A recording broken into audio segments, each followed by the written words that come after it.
আসসালামু আলাইকুম। ওয়ালাইকুম স্যার। তোমাদের কি এখন কোনো ক্লাস হচ্ছে নাকি? না স্যার। তোমরা কেমিস্ট্রি ক্লাসের জন্য 138 জন 40 জন আছো এখন?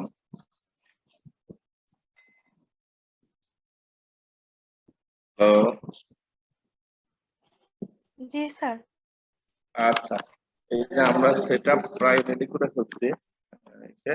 তো এখানে আমরা এখন দেখাবো সেটা নিয়ে। এই কোনো মেম্বার কি তোমার কি করতে পারে? স্টুডেন্ট ছিল না, পারার কথা তো।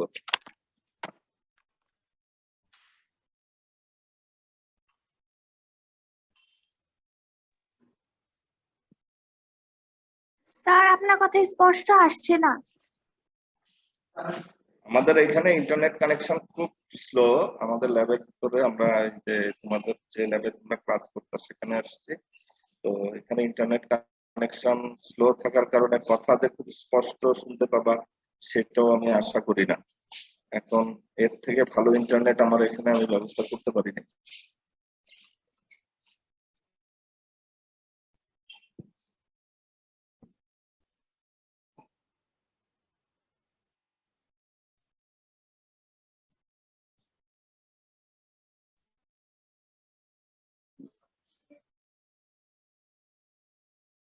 রেডি?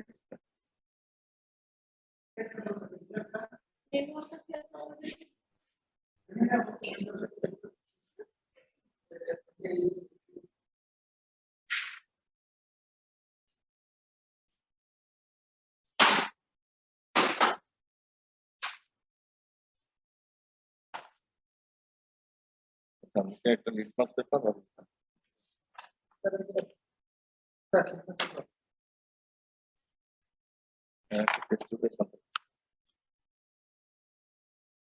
দেখো, লিটমাস পেপারের টেস্টের কথা আমি বলছিলাম গত ক্লাসে। তো এটা হচ্ছে ব্লু লিটমাস। তোমরা দেখতে পাচ্ছ কিনা, লিটমাস ব্লু ইন্ডিকেটর লেখা আছে। তো এটা দেখতে অনেকটাই যে এরকম। তোমরা কি ব্লু কালার বুঝতে পারতেছো? আমি মাস্ক পরা, তাই হয়তো কথা বোঝা যাচ্ছে স্যার। এর থেকে আমি মাস্ক খুলতে পারবো না। এখানে আমরা 7-8 জন লোক আছি, মাস্ক খোলা এখানে সম্ভব না। তো এইখানে দেখো, এই ব্লু লিটমাস এরকম টিস্যু পেপারের মতন। এটাকে যদি আমরা একটু স্যাম্পল দেন, একটা স্যাম্পল একটা করলাম। এইটাকে যদি আমরা অ্যাসিড স্যাম্পলে ডুবাই, তো সেটা রেড লিটমাসে পরিণত হবে।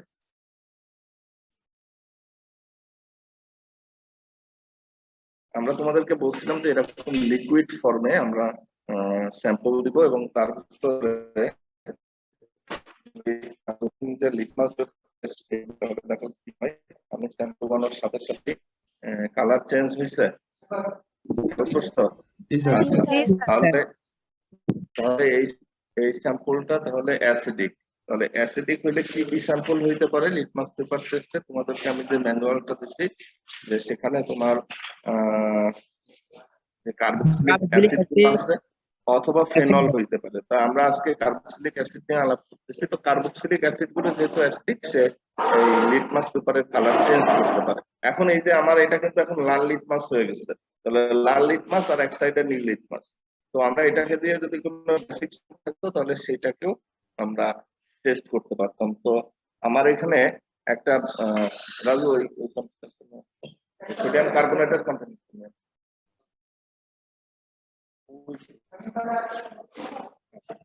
তো আমরা যদি একটা বেস সলিউশনের ভিতরে এই নীল লাল লিটমাসটাকে এখন ডুবাই, তাহলে কি হয় দেখো।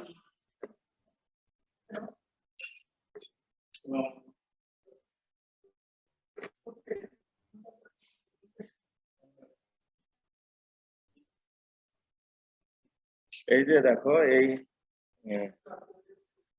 রেড লিটমাসটা আমি বেজের ভিতরে এর উপরে এক ড্রপ বেজ দিচ্ছি, সেই কারণে এটা দেখো আবার ব্লু লিটমাসে পরিণত হচ্ছে। এখনো পুরোপুরি হয়ে পারে নাই, আরেকটু বেজ দিলে হয়তো এটা পুরোপুরি ব্লু লিটমাস হয়ে যেত।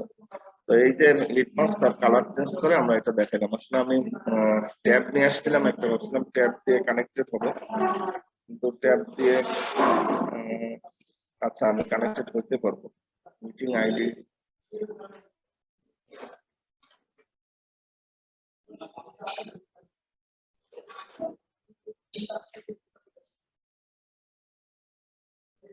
তো একটু দুর্বল ইসে এই মিটিং এর আইডি কোথায় পাওয়া যাবে সেটাই বুঝতে পারছি না। ধরো আমি যদি এটাই অ্যাড হইতে চাই, কেউ আমার ফেসবুকে থাকলে সে কষ্ট করে এই মিটিং এর আইডিটা আমাকে পাঠিয়ে দাও, তো আমি অন্য আইডি থেকে আমার অন্য আইডি থেকে এই ক্লাসে জয়েন করতে চাই। স্যার পাঠিয়ে দিচ্ছি স্যার। একজন ফেসবুকে আমার এই যে ক্লাসের এই আইডিটাই পাঠিয়ে দাও, লিংক জি স্যার, দিচ্ছি স্যার।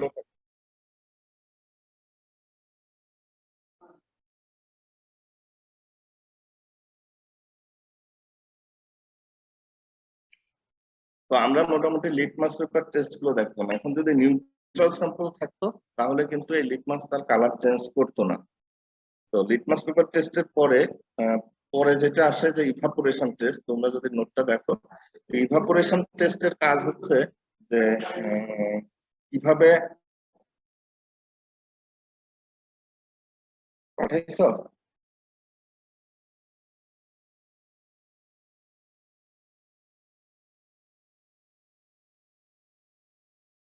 জি স্যার, পাঠাইছি স্যার।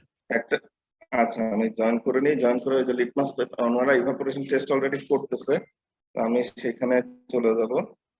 ট্যাব দিয়ে, ট্যাবের ক্যামেরা দিয়ে ওইখানে ই করা যাবে, স্ক্রিন শেয়ার করা যাবে।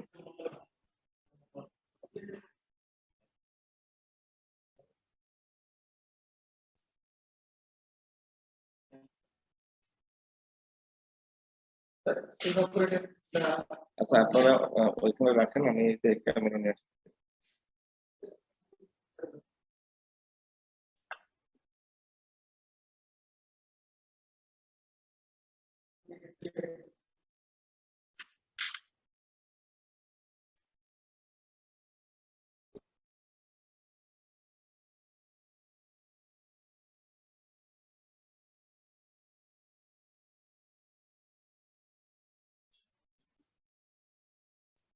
কোনটায় আছি আমি তো সেটাই বুঝতেছি না।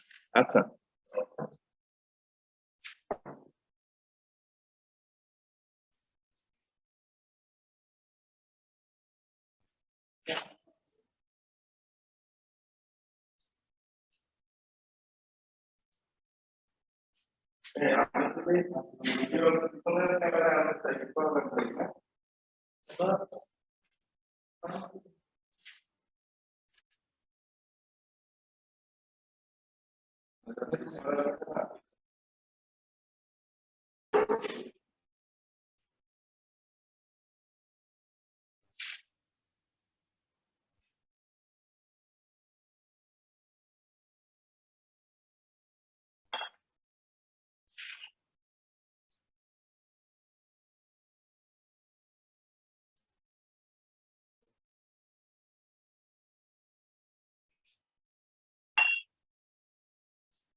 তোমরা এই যে আমার যে শহীদুল আলমের ভিডিও, এটা কি তোমরা দেখতে পাচ্ছ?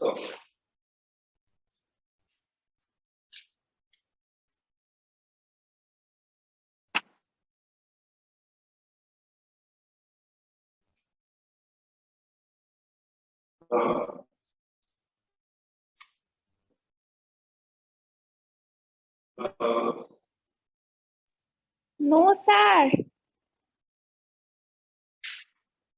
আমি যে আরেকটা আইডি থেকে তোমার ইসে নিয়ে যাচ্ছি, শহীদুল আলমের আইডিটা কি তোমরা দেখতে পাচ্ছ?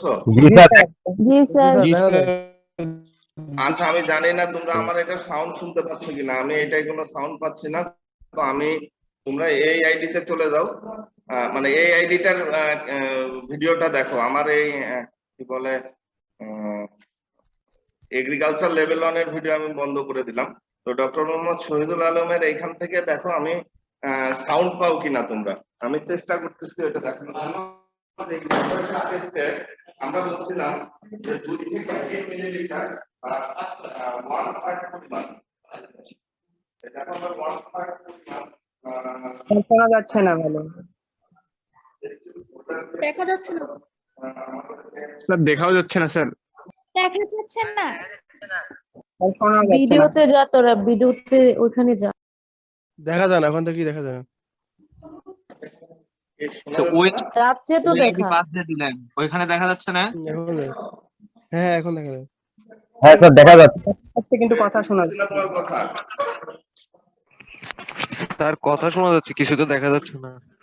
স্যার দেখতে পাচ্ছি। স্যার দেখা যাচ্ছে। স্যার স্যার, দেখা দেখা যাচ্ছে, যাচ্ছে। কথা ভালো শোনা যাচ্ছে না। কথা ভালো শোনা স্যার যাচ্ছে না। একটা দিয়ে স্যার একটা দিয়ে শুধুমাত্র অডিও করেন, আর একটা দিয়ে ওই আপনার নাম যে দিয়ে ওইটা দিয়ে ভিডিও করেন, তাহলেই তো হয়। আচ্ছা, তাইলে আমার তো তাহলে এখানে বসতে হবে।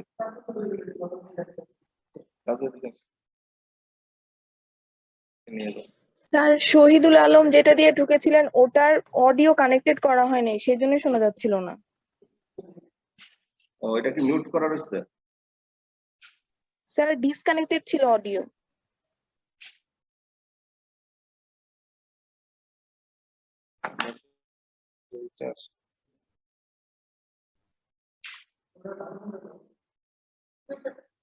একটু কঠিন।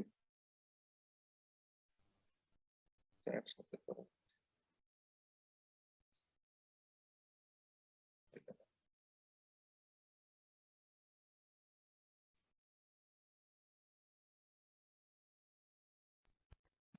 স্যার আপনি এগ্রিকালচার লেভেল 1 ওইটা অফ করে যেটা দিয়ে নতুন ঢুকছেন ওইটা দিয়ে সবকিছু অন করেন। না না, এটা দিয়ে অন করলে তো তোমরা এত ছাত্রছাত্রী এটা জয়েন করতে পারবে না, 100 জন জয়েন করতে পারবে। ও আচ্ছা আচ্ছা আচ্ছা।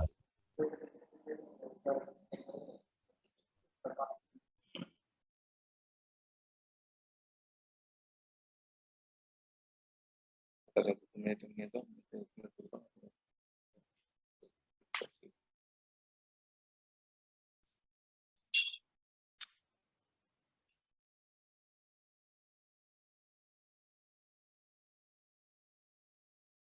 এটা নিয়ে question test করতে হবে।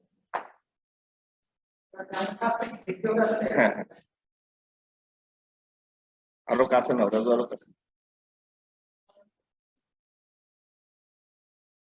তো আসলে এইটারে বড় করা যায়।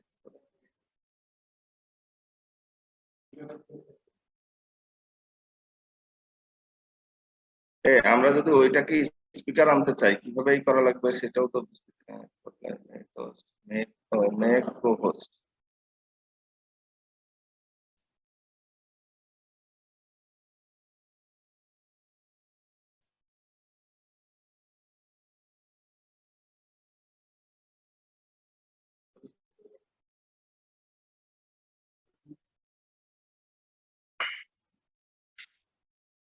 আরো কাছে না।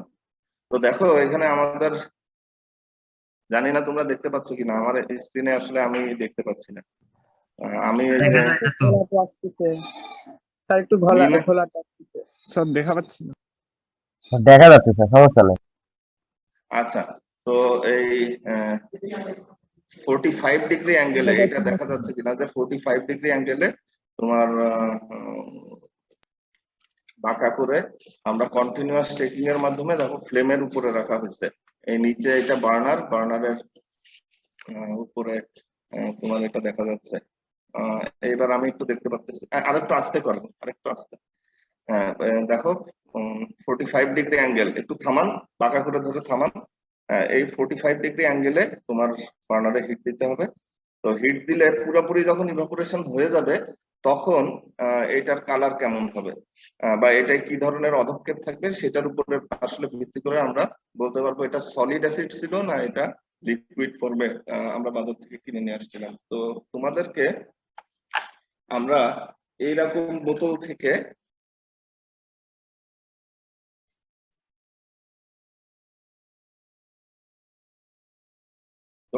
এই যে এইরকম বোতল থেকে স্যাম্পল দেখাবো। এবার একটু আমার দিকে তাকাও, যারা এগ্রিকালচার হোস্টের দিকে তাকাও।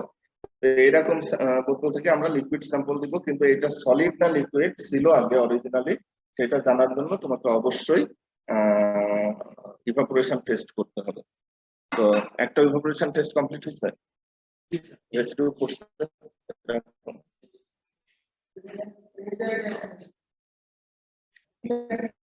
গরম। দেখো এই ইভাপোরেশন টেস্ট করার পরে এই টেস্ট টিউবের গায়ে দেখো লবণের ক্রিস্টালের মতন পড়ছে, খেয়াল করো। স্যার ফাটা কাছের হ্যাঁ, ওর ভিতরে কিন্তু এগুলো এগুলো কিন্তু অধক্ষেপ পড়ছে। তার মানে কি এটা এক সময় অরিজিনালি এটা সলিড কন্ডিশনে ছিল, এখানে যে পানি ছিল সেটা চলে যাওয়ার পরে এখন সেই লবণের সে অর্গানিক কম্পাউন্ডের ক্রিস্টাল গুলো সেখানে জমা হয়ে আছে। তো ইভাপোরেশনের পরে আমরা এইরকম অধক্ষেপ পাইতে পারি বা অবশিষ্টাংশ পাইতে পারি। তো যদি সলিড রেসিডিউ দেয় ইভাপোরেশন টেস্টে, তাহলে সেটা কি কি অ্যাসিড হইতে পারে যদি অ্যাসিডিক স্যাম্পল হয়। এই দেখো আরেকটা সলিড রেসিডিউ দিছে, যে এটা আগেরটা ছিল সাদা রঙের, এটা কালো রঙের, কিন্তু এটাও সলিড রেসিডিউ দিচ্ছে। তো এরকম আরো একটা স্যাম্পল দেখো, এইটাও কিন্তু সলিড রেসিডিউ দিচ্ছে। তো এই যে তোমার স্যাম্পল গুলো সলিড রেসিডিউ দিল, আবার কেউ কেউ আছে তারা কিন্তু কোনো রেসিডিউ দেয়নি। দেখো এটা একেবারে ক্লিয়ার। তো যদি সলিড রেসিডিউ দেয় তাহলে তারা কি কি অ্যাসিড হইতে পারে? অক্সালিক অ্যাসিড, সাইট্রিক অ্যাসিড, আর টার্টারিক অ্যাসিড হইতে পারে। আর যদি রেসিডিউ না দেয়, দেখো এই যে এইটার ভিতরে কিন্তু কোনো রেসিডিউ নাই, যদি রেসিডিউ না দেয় তাহলে সেটা কি ধরনের অ্যাসিড হইতে পারে? ফর্মিক আর অ্যাসিটিক অ্যাসিড হইতে পারে। তো আমরা ইভাপোরেশন টেস্ট করে কিন্তু আমরা যে 5টা অ্যাসিড এখানে আজকে আলাপ করব তোমাদের সাথে, একটা হচ্ছে oxalic acid, citric acid, tartaric acid, formic acid, acetic acid, এই 5টা অ্যাসিড নিয়ে আমরা আলাপ করব।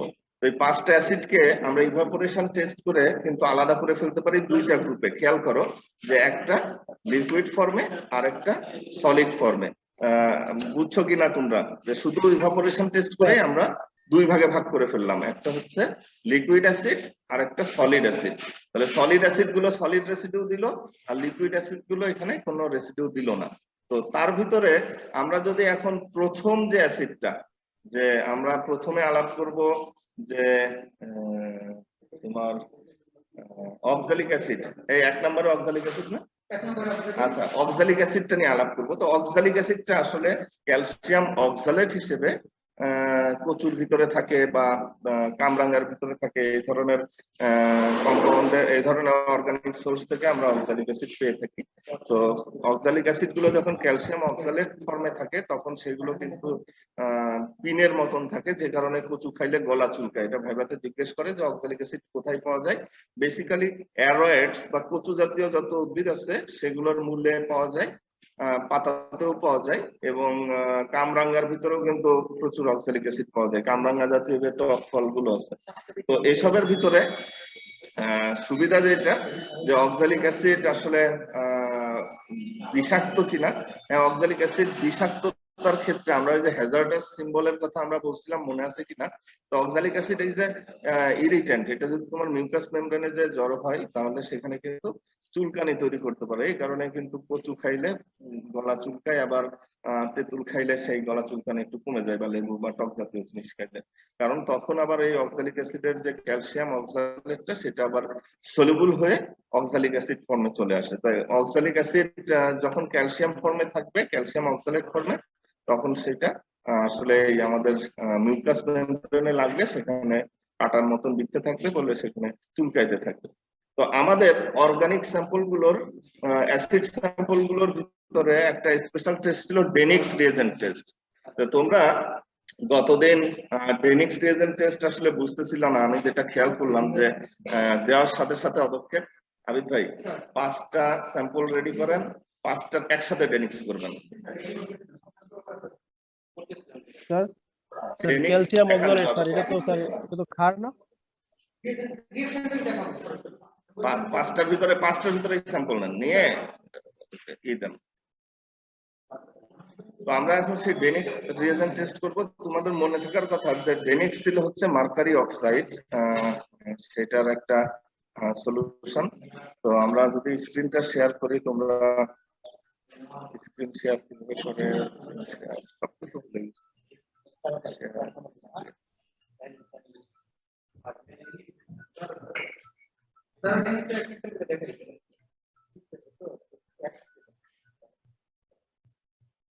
স্যার আমরা ডিএনএ টেস্টের জন্য একটা করে স্যাম্পল নিলাম শুরু করলাম আচ্ছা স্যার আপনি কি করবে কতখানি করে নিয়ে না ডেনিক্স টেস্টের জন্য 2 থেকে 3 মিলিলিটার স্যাম্পল নেওয়া কত সামান্য নেব স্যার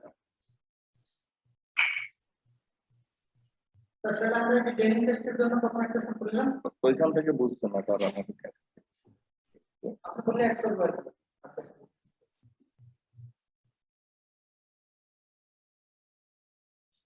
আচ্ছা আমরা ডেনিক্স টেস্টের ক্ষেত্রে concentrated sulphuric acid in mercury oxide in concentrated sulphuric acid solution একটু ডেনিক্স টেস্টের রাজু ডেনিক্স টেস্টের ফটোটা একটু দেখাও ডেনিক্স রিয়েজেন্টের আমরা কি আছে ওইটা আমারে দেখাইলে হবে না, ওই ক্যামেরার সামনে দেখাও।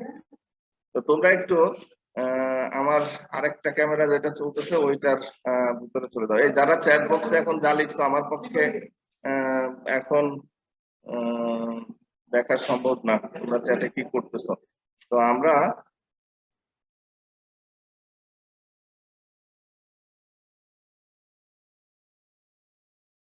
আচ্ছা এখানে নিয়ে আসি, এখানে নিয়ে আসি স্যার কাছে দাও স্যার কাছে দাও ওই যে ওইটা ডিএনএ ঠিক আছে স্যার দেখো এটা হচ্ছে ডেনিক্স রিয়েজেন্ট, এরকম একটা কৌটায় থাকবে।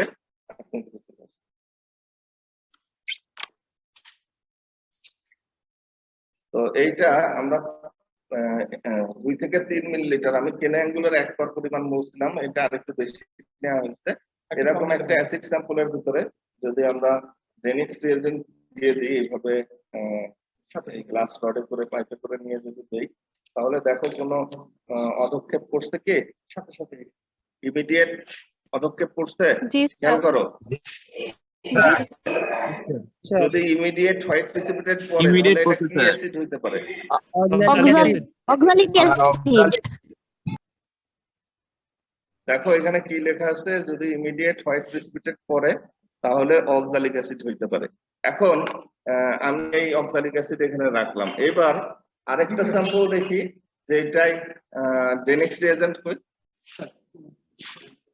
দেখো এখানে আমি আরেকটা স্যাম্পল নিচ্ছি যেটার ভিতরে আমি যখন ডেনিক্স রিয়েজেন্ট দিচ্ছি এখানে কিন্তু কোনো প্রিসিপিটেশন পড়ে নাই। দেখো এখানে কোনো প্রিসিপিটেশন পড়ে নাই। তো এটাকে আমি একটু হিট দিয়ে নিয়ে আসি, যদি প্রিসিপিটেশন না পড়ে তাহলে সেটাকে একটু বয়েল করতে হবে, একটু বয়েল করে দেন।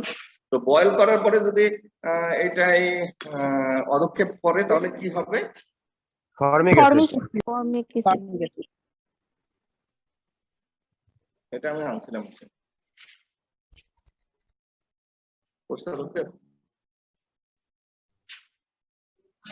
ফর্মিক তো এটা বয়েল করা হচ্ছে ওই যে যেভাবে আমরা ইভাপোরেশন টেস্ট করছিলাম সেভাবেই ওইটাকে আমরা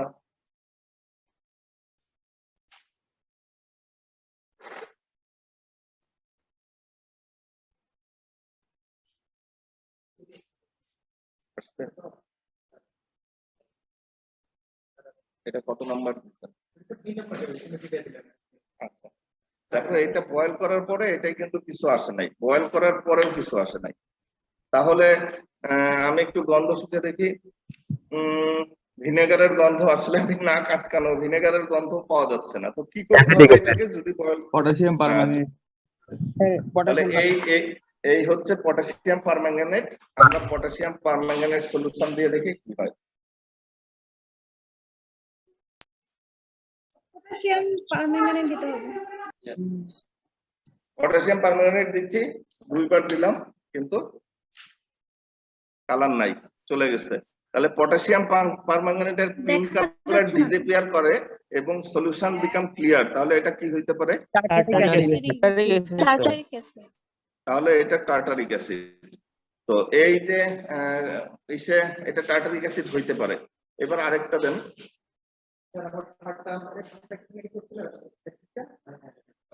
ওইটা আগে দেন, জেনিক্স দিয়ে দেখি, আমার কাছে দেন। দেখো এই আরেকটা যার ভিতরে আমরা ডেনিক্স দিলাম, ডেনিক্স দেওয়ার পরেও কিন্তু পদক্ষেপ করলো না, এটাকে বয়েল করা হচ্ছে। বয়েল করেন, আমি আসলে কম্পিউটারটা ফ্রেমের কাছে নিতে পারতেছি না, সেই কারণে তোমরা বয়েলিংটা আমি সরাসরি দেখাইতে পারতেছি না। এইটার ক্যামেরাও তো স্যার ফোন ক্যামেরা দিয়ে তো এতক্ষণ দেখা যাচ্ছিল, এখন দেখা যাচ্ছে না। সেটাই তো আমরা কন্ট্রোল করতে পারতেছি না, ফোন ক্যামেরার কি অবস্থা হইলো সেটা বুঝতেছি না। স্যার না না, ওইটা দিয়ে তো লাভ নাই, আমার করতে পারছি। এটার মধ্যে আবার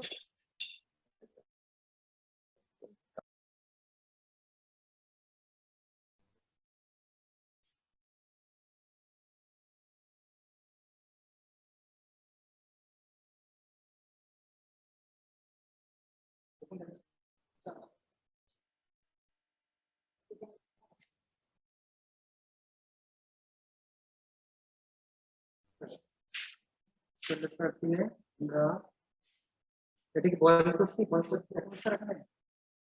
আচ্ছা, বয়েল করার পরে আমরা কি আচ্ছা, এটাকে আমরা বয়েল করে নিয়ে আসছি। Boil করার বয়েল পরে করার কিছু পরে different এর ভিতরে আমরা আবার এই পটাশিয়াম পারম্যাঙ্গানেট দিচ্ছি, দেখো খেয়াল করো।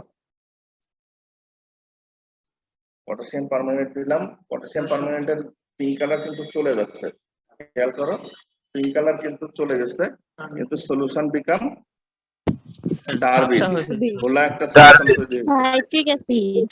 Citric acid. এটা কি হইতে পারে? Citric acid. সাইট্রিক হইতে পারে। অ্যাসিড। আর এটা রাখেন, এবার অ্যাসিটিক অ্যাসিড। হ্যাঁ, ও এখন আমরা আরেকটা অ্যাসিড নিচ্ছি যেটার ভিতরে ডেনিক্স রিয়েজেন্ট দিলাম, ডেনিক্স রিয়েজেন্ট দিচ্ছি, কিছু হচ্ছে না, ডেনিক্স রিয়েজেন্ট আবার দিলাম, কিছু হচ্ছে না। তাহলে ডেনিক্স রিয়েজেন্ট দিয়ে কিছু না হলে কি করতে হয়? হিট দিতে হয়। এখন আমরা এটাকে হিট দিব, দেখি বয়েল করেন তো এটা।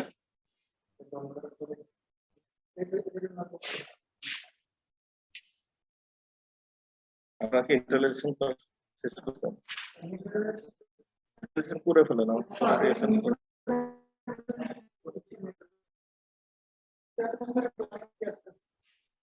আবিদ ভাই একটা একটা নিয়ে নিউট্রালাইজেশন বুদবুদ করে দেখাচ্ছেন, এরপরে ডেনিক্সের পরে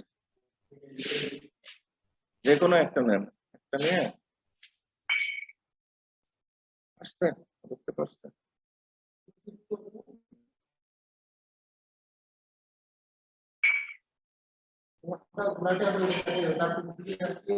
হ্যাঁ হ্যাঁ দেন, আসতে মনে হয়। হ্যাঁ হয়েছে, আল্লাহ কোনো জাম্প না করে। দেখো এটাকে যখন আমরা হিট দিয়েছি তখন এরকম একটা অ্যাশি একটা কালার চলে আসছে, একটু ঘোলাটে অ্যাশ কালার, মানে একটা অধক্ষেপ করছে, যেটা বয়েলিং করার পরে করছে। বয়েলিং করার পরে এরকম অধক্ষেপ করলে এটাকে আমরা কি অ্যাসিড বলবো? Formic acid. তাহলে তাহলে এটা ফর্মিক অ্যাসিড হইতে পারে। দেখো ডেনিক্স রিয়েজেন্ট অধক্ষেপ পরে নাই, হিট দেওয়ার পরে এখন একটা এরকম সিলভার কালার বা ঘোলাটে অ্যাশ কালারের একটা অধক্ষেপ পড়ছে, তাহলে এটা ফর্মিক অ্যাসিড হইতে পারে। তো যদি অ্যাসিটিক অ্যাসিড হয় তাহলে ভিনেগারের গন্ধ পাওয়া যাবে, একটু অ্যাসিটিক অ্যাসিডের দেন একটা বোতল। এগুলো ধুয়ে ফেলেন ইমরান, এগুলো ধুয়ে ফেলেন এগুলো। স্যার যদি ওটা পড়ে, হ্যাঁ বলো। স্যার যখন ডেনিক্স রিয়েজেন্টটা পড়াইছিলেন ওইখানে তো বয়েলিং এর কথা কিছু লেখা ছিল না। আমার তো স্ক্রিন শেয়ার করা আছে, বয়েলিং এর কথা লেখা নাই মানে?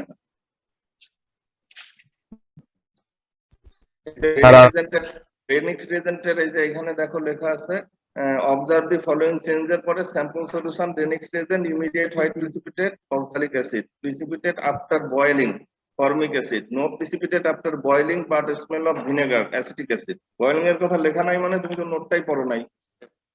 ওকে স্যার, আমি স্যার পটাশিয়াম পারম্যাঙ্গানেটটা দেখছিলাম। তো ওই বয়েলিং করা স্যাম্পলের ভিতরেই তো পটাশিয়াম পারম্যাঙ্গানেট দিতে হবে। এই যে দেখো আমরা আরেকটা অ্যাসিড নিচ্ছি, তার ভিতরে আমরা ডেনিক্স রিয়েজেন্ট দিচ্ছি। তো ডেনিক্স রিয়েজেন্ট দেওয়ার পরে কোনো চেঞ্জ আসে না, ইমিডিয়েট হোয়াইট প্রিসিপিটেট পরে নাই। এটাকে আমরা একটু গরম করেন, এটাকে আমরা হিট দিচ্ছি, কিন্তু হিট দিলেও আসলে এটা অধক্ষেপ করতেছে না, তোমরা দেখতে পাচ্ছ না হিট দেওয়াটা। তো হিট দিলেও অধক্ষেপ করতেছে না, কিন্তু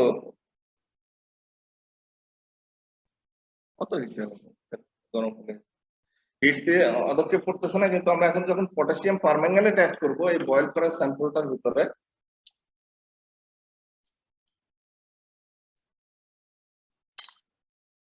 দেখো পটাশিয়াম পারম্যাঙ্গানেটের কালার চাই নাই, তাহলে এটা কি হইতে পারে? অ্যাসিটিক অ্যাসিড অথবা ইউরিয়া। ইউরিয়া। এটা অ্যাসিডিক অ্যাসিড আর ইউরিয়া হইতে পারে, যেহেতু স্যাম্পল গুলো আজকে সবগুলোই অ্যাসিডিক, তো এইটা আসলে ইউরিয়া হবে না, এটা আজকে অ্যাসিটিক অ্যাসিডই হইতে পারে আর কি। তো প্রিলিমিনারি টেস্ট গুলো আমরা সবগুলো তোমাদেরকে দেখাইলাম, যে লিটমাস পেপার টেস্ট, তারপরে ইভাপোরেশন টেস্ট, তারপরে ডেনিক্স টেস্ট। তো আমরা এখন, হ্যাঁ বলো, ওই স্যার বলে থেমে গেলে হবে না, পুরোটাই বলতে হবে। Tartaric acid sir, tartaric acid আরেকবার বলেন তো স্যার, ওটা স্যার কি করছিলাম? টার্টারিক অ্যাসিড, টার্টারিক অ্যাসিড আমরা যখন ডেনিক্স রিয়েজেন্ট দিলাম কোনো অদক্ষেপ পড়ে নাই, হিট দেওয়ার পরে বা বয়লিং করার পরেও কোনো অদক্ষেপ পড়ে নাই, তো তখন আমরা তার ভিতরে পটাশিয়াম পারম্যাঙ্গানেট অ্যাড করছি। অ্যাড করার সাথে সাথে সলিউশনটা, পটাশিয়াম পারম্যাঙ্গানেটের কালারটা চলে গেছে এবং সলিউশনটা ওই ক্লিয়ার সলিউশনই থেকে গেছে, পটাশিয়াম পারম্যাঙ্গানেটের কারণে কোনো কালার অ্যাড হয় নাই। এটাই ছিল টার্টারিক অ্যাসিড, আমরা প্রথম যেটা দেখালাম। স্যার হ্যাঁ স্যার ডেনিস টেস্টের মাধ্যমে স্যার আমরা 5টা অ্যাসিড আলাদা করতে পারছি স্যার, তাহলে স্যার স্পেশাল টেস্ট বা কনফার্মেটরি টেস্ট গুলো করার কি দরকার? কারণ ডেনিক্স টেস্টে তোমার এটা কনফার্মেটরি টেস্ট না, এরকম আরো ধরো এই যে অ্যাসিটিক অ্যাসিড, এটা তো তুমি আলাদা করতে পারতেছো না, কারণ এটাই কোনো চেঞ্জ হচ্ছে না, কিন্তু অ্যাসিটিক অ্যাসিড কোনো চেঞ্জ হচ্ছে না তো বলে তুমি কিন্তু বলতেছো এটা অ্যাসিটিক অ্যাসিড, কারণ এই চারটার ভিতরে পড়তেছে না। এটা তো কনফার্মেটরি টেস্ট হইতে পারে না। এইগুলো, এই টেস্ট দিচ্ছে এইগুলোই দেখবো আবার কনফার্মেটরি যে 3-4টা টেস্ট আছে তার ভিতরে একটা, কিন্তু আরো অনেকগুলো টেস্ট আছে যেগুলো দিয়ে আমরা কনফার্ম করতে পারি যে এটা অ্যাসিটিক অ্যাসিড বা এটা সাইট্রিক অ্যাসিড, এটা টার্টারিক অ্যাসিড। এখন তোমরা কখনো কোর্টে গেছো কিনা, আদালতে গেছো কিনা, বা আদালত সিরিয়াল দেখছো কিনা? জি স্যার গেছি। এখন ওইখানে কি একজন সাক্ষীর বিষয়ে কি ফাঁসি ট্রাই হয়ে যায়? না স্যার। কতজন সাক্ষী লাগে? অনেক সাক্ষী লাগে, তাই না? আবার পক্ষের উকিল থাকে, বিপক্ষের উকিল থাকে, উকিল বিপক্ষের। হ্যাঁ, তো আমরা এই আর্গুমেন্ট গুলো আমরা এখন একটা একটা এক্সপেরিমেন্ট করে প্রুফ করবো বলেই আসলে এটা কিন্তু সিস্টেমেটিক কোয়ালিটেটিভ আইডেন্টিফিকেশন। যে তোমার যদি এইখানেই তুমি থেমে যাও তাহলে এটা কনফার্ম নাও হইতে পারে, যে তুমি বললে এটা অক্সালিক অ্যাসিড কিন্তু ফাইনালি এটা অক্সালিক অ্যাসিড নাও হইতে পারে। তো আরো কতগুলো টেস্টের মাধ্যমে প্রমাণ করা যে না, যেটা অক্সালিক অ্যাসিড এটা একেবারে কনফার্ম, কোনো ভুল নাই, এটাকে ফাঁসি দেওয়া যায়। তো ওই ফাঁসির আসামিকে আটকাইতে গেলে ওই তোমার 1-2টা সাক্ষীতে আসলে কাজ হয় না। আমি এভাবে আসলে উদাহরণ দিই যে যদিও আমরা 5টা অ্যাসিডকে আলাদা করতে পারতেছি কিন্তু পুরোপুরি কনফার্ম হইতে পারতেছি না বলে আমাদের পরবর্তী টেস্টগুলো করা দরকার। তো স্পেশাল টেস্টের জন্য আমরা বলছিলাম যে নিউট্রালাইজেশন করা লাগবে। কেন করা লাগবে? কারণ অ্যাসিড স্যাম্পল গুলো অত হাইলি ডিসোসিয়েট করে না অর্গানিক অ্যাসিড, যেহেতু উইক অ্যাসিড। তো আমরা নিউট্রালাইজেশনের জন্য 5 মিলিলিটারের মতন স্যাম্পল বা 1/3, যেটা আমি বলছিলাম দেখো 1 কেন অ্যাঙ্গুল পরিমাণ, খেয়াল করছো আমার এই 1 কেন অ্যাঙ্গুল পরিমাণ স্যাম্পল নিলাম, অ্যাসিডিক স্যাম্পল। তো তার ভিতরে আমরা আমাদের এখানে খুবই দুর্বল একটা ক্ষার সোডিয়াম কার্বনেট, সেটা অ্যাড করতেছি। অ্যাড করার সাথে সাথে দেখো বুদবুদ উঠতেছে, তোমরা খেয়াল করো বুদবুদ কি দেখা যাচ্ছে? জি স্যার। জি স্যার। তাহলে এই বুদবুদটা দেখতে অনেকটা কিন্তু স্প্রাইট পানিতে ঢাললে, এটা শেষ করেন, স্প্রাইট পানি বাকিগুলো করে ফেলেন সবগুলো। তো স্প্রাইট পানিতে ঢাললে যেরকম স্প্রাইট গ্লাসে ঢাললে যেরকম বুদবুদ ওঠে সেরকম বুদবুদ উঠতে থাকে, কারণ এখানে কার্বন ডাইঅক্সাইড তৈরি হয়।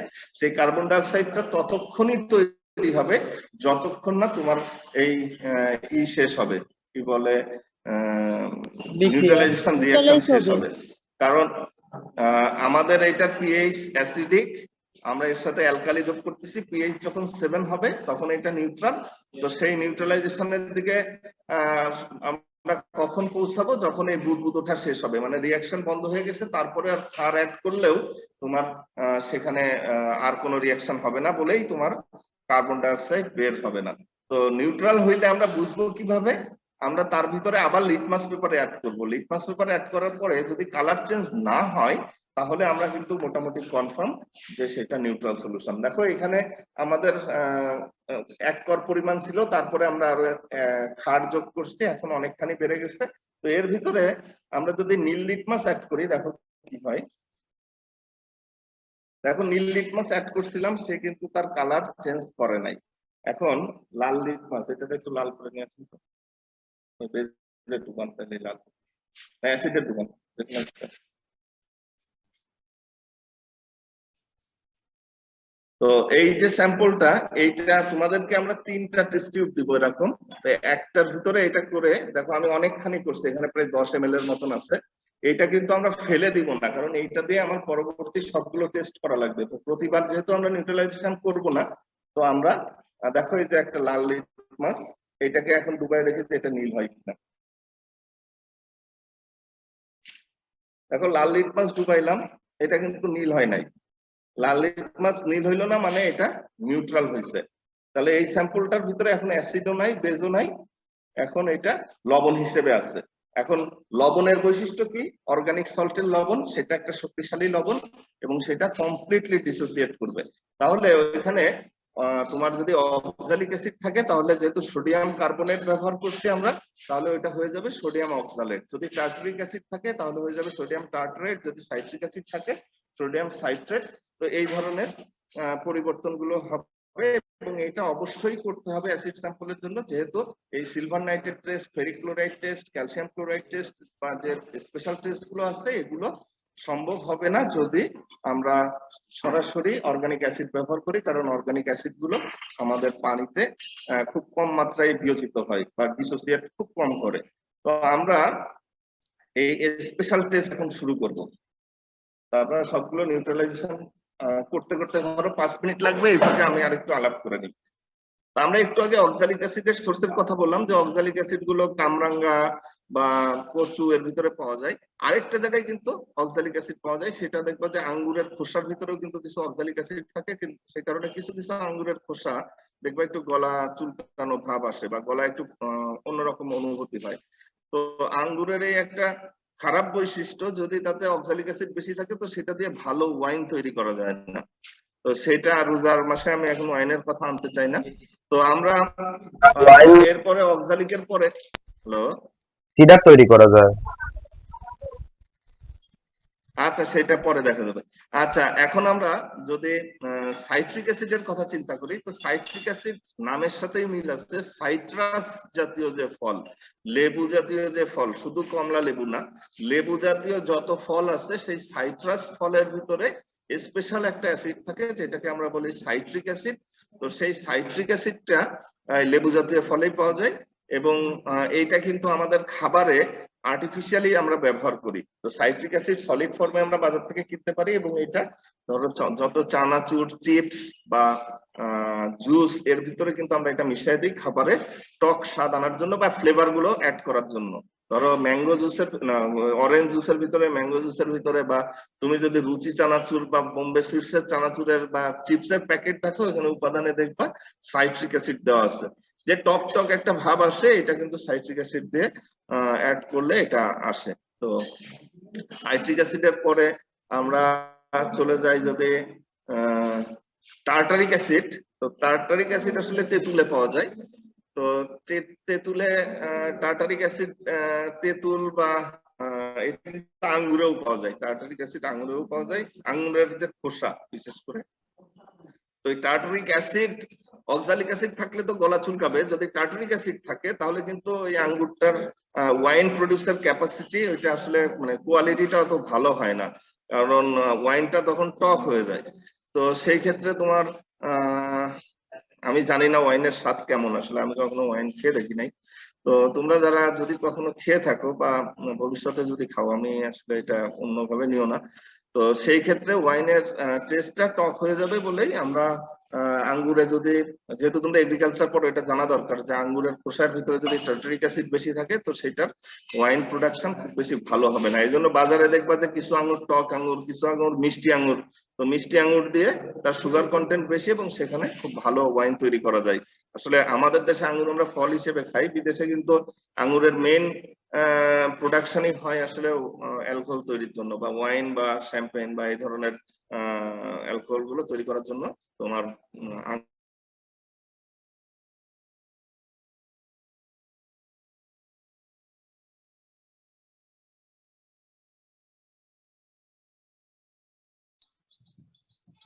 স্যার শোনা যাচ্ছে না।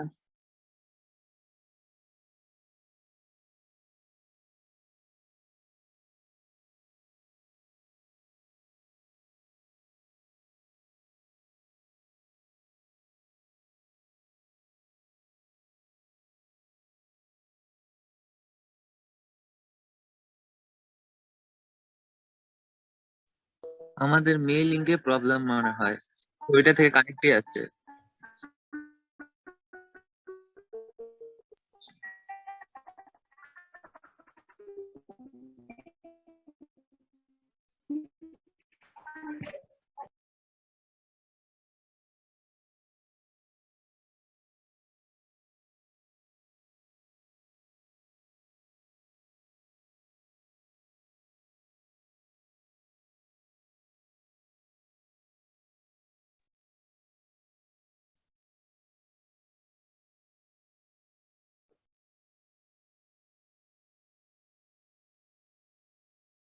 আমি কোথায় হারাই গেছি আমি বুঝতেছি না। আমাকে মিউট করে রাখছে, কে মিউট করছে আমাকে? স্যার শোনা আচ্ছা, যাচ্ছে আমি কোথায় চলে গেছিলাম জানি না, আমার খুঁজে পাচ্ছিলাম না নিজেকেই। তো আমরা ফর্মিক অ্যাসিড নিয়ে আলাপ করলাম। ফর্মিক অ্যাসিড খুব সিম্পল একটা মনোকার্বক্সিলিক অ্যাসিড, HCOOH। তো এইটা আমরা বলি যে পিঁপড়ার কামড়ে বা বোলতার হুলে, বোলতা বা মৌমাছি যে হুল ফুটায় এইটাই, আর পিঁপড়ার কামড়ে মানে পিঁপড়া যখন কামড় দেয় তখন এর মুখপাঙ্গ যেগুলো সেখান থেকে এটা সিক্রেট করে। তো এইটা মানুষের বা আমাদের শরীরে যখন প্রবেশ করে এটা অনেক ব্যথার সৃষ্টি করে এবং জায়গাটাকে অবশ করে দিতে চায়, জায়গাটাকে ফুলায় ফেলে। তো তোমরা যারা বোলতার কামড় খাইছো বা মৌমাছির কামড় খাইছো বা পিঁপড়ার কামড় খাইছো, তো সেখানের অবস্থার কথা আমি আর স্মরণ করাই দিতে চাই না। তো তোমরা জানো যে কি হয়। এখন আমরা যদি বলি যে এই কার্বক্সিলিক অ্যাসিড, ফর্মিক অ্যাসিড আমরা কিভাবে পাই, এখন তোমরা যদি বলো যে স্যার এটা পিঁপড়া মেরে সেগুলোর থেকে মাথা চিপে চিপে এক ফোঁটা করে বের করা হয়, আসলে তা না। এটা ন্যাচারাল ওইভাবে পাওয়া যায়, কিন্তু আমরা তোমাদেরকে যে ফর্মিক অ্যাসিডটা দেই এটা সিনথেটিক ফর্মিক অ্যাসিড, এবং এই ফর্মিক অ্যাসিডটা আমরা তৈরি করতে পারি। তো আমি তোমাদেরকে পরীক্ষায় বলছিলাম, রিটেন থিওরি পরীক্ষায় এটা কনফার্ম আসবে যে কার্বক্সিলিক অ্যাসিড কিভাবে তৈরি করা হয়। তো সেখানে কিন্তু একটা ছিল যে অ্যালডিহাইডকে, অ্যালকোহলকে, প্রাইমারি অ্যালকোহলকে জারণ করলে কি তৈরি হয়? কেউ একটু বলো, প্রাইমারি অ্যালকোহলকে জারণ করলে কি অ্যালডিহাইড তৈরি হয়। সেই অ্যালডিহাইডকে যদি আবার জারণ করো তাহলে কি তৈরি হয়? Carboxylic acid.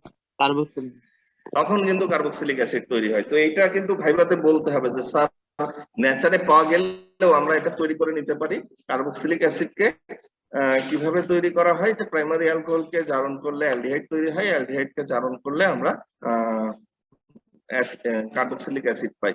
অথবা শুধু যদি প্রাইমারি অ্যালডিহাইডকে তুমি জারণ করো সেই ক্ষেত্রেও তুমি অ্যাসিড তৈরি করতে পারবা।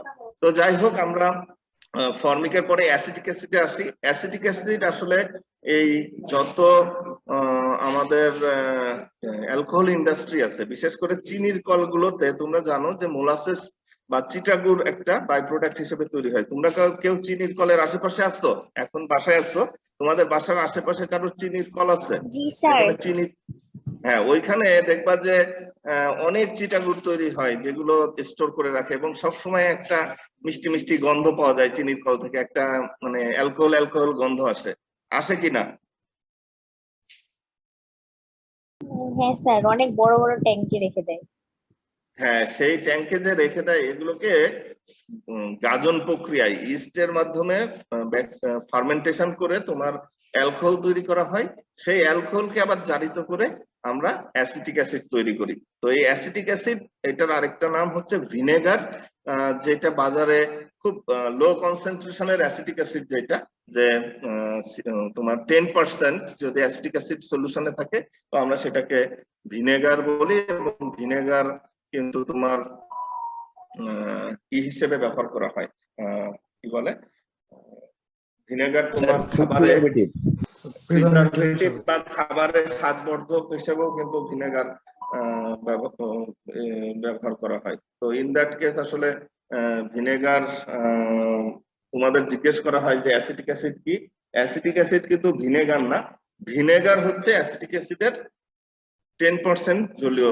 আমাদের দেশে যেটা পাওয়া যায় যে 5% পাওয়া যায়। তোমরা যদি খেয়াল করো যে প্রাণ বা রাধুনী বা আহমেদ এই ধরনের যে ভিনেগার গুলো বাজারে পাওয়া যায়, হোয়াইট ভিনেগার, তার ভিতরে 5% অ্যাসিটিক অ্যাসিড থাকে।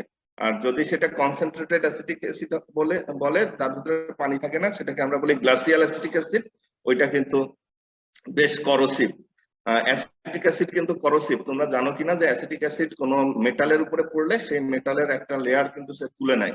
তো ইন ফিউচার কেউ যদি অ্যাসিটিক অ্যাসিড রান্নায় ব্যবহার করো তাহলে খুব হাই কনসেন্ট্রেশন তুমি অ্যালুমিনিয়ামের পাত্রের উপরে দিও না, তাহলে ওর উপরে লেয়ারটা উঠে যাবে।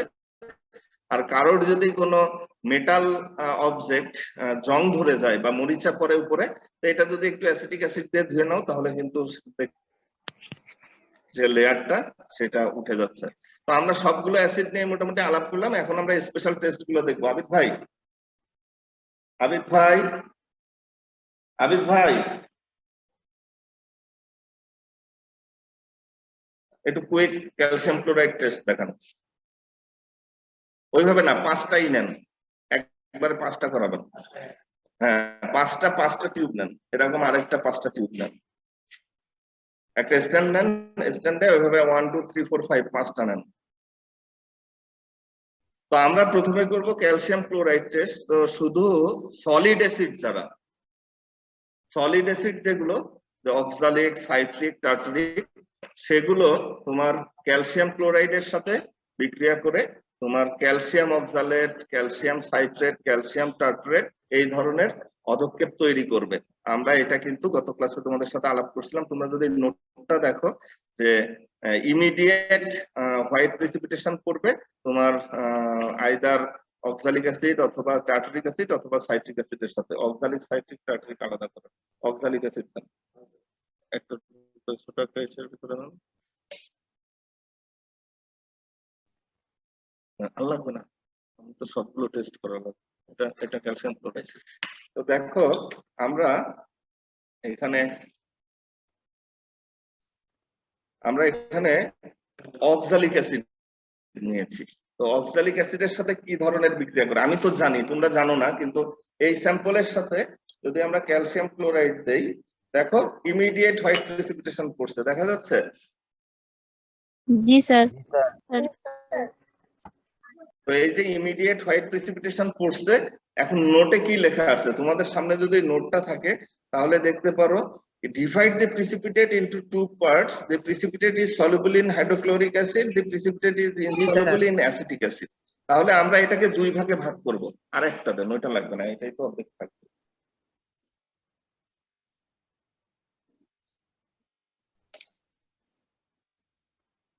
দেখো আমরা এটাকে 2 ভাগে ভাগ করলাম, খেয়াল করো।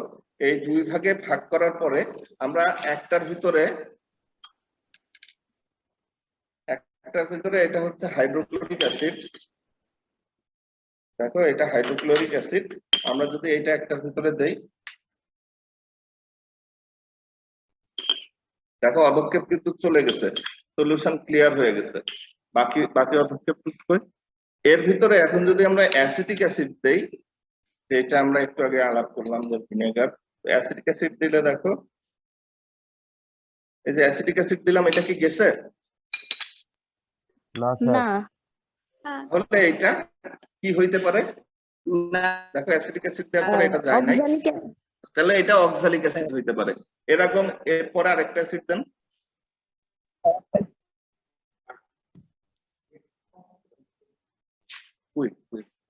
কত লাগবে না? তো এর ভিতরে আমরা যখন ক্যালসিয়াম ক্লোরাইড দিব, দেখো আরেকটা অ্যাসিডের ভিতরে আমি ক্যালসিয়াম ক্লোরাইড দিলাম, এটাও কিন্তু ইমিডিয়েট দেখো হোয়াইট প্রিসিপিটেট পড়ে গেছে। খেয়াল করো, এই হোয়াইট প্রিসিপিটেট আবার যদি 2 ভাগে ভাগ করি, আরেকটা দেন।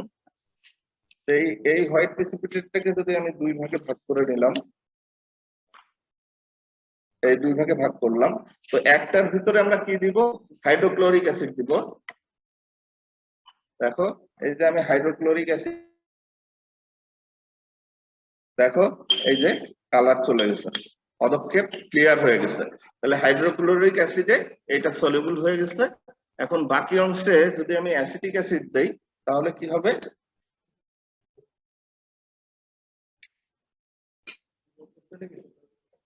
দেখো এইটারও কিন্তু পদক্ষেপ চলে গেছে। তাহলে হাইড্রোক্লোরিক অ্যাসিডেও এটা সলিউবল এবং অ্যাসিটিক অ্যাসিডেও সলিউবল। তো হাইড্রোক্লোরিক অ্যাসিড আর অ্যাসিটিক অ্যাসিড বোথে যদি সলিউবল হয় তাহলে কি হইতে পারে? টার্টারিক অ্যাসিড বা মেবি টার্টারিকও হইতে পারে, টার্টারিক অ্যাসিড আর তাহলে আমরা এখানে কিন্তু দুই ভাগে ভাগ করে ফেলতে পারলাম যে আইদার এটা অক্সালিক অ্যাসিড অথবা সাইট্রিক এবং টার্টারিক অ্যাসিড হইতে পারে। তো এরপরে আমরা তোমরা মনে রাখো এই পর্যন্ত, এরপরে আমরা সরাসরি চলে যাব ফেরিক ক্লোরাইড টেস্টে। আমি বলছিলাম ফেরিক ক্লোরাইড টেস্ট আমরা কাদের জন্য করব?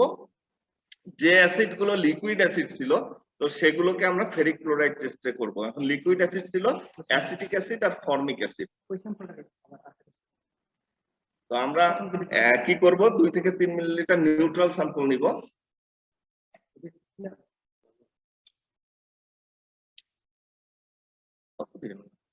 তো এই নিউট্রাল স্যাম্পলের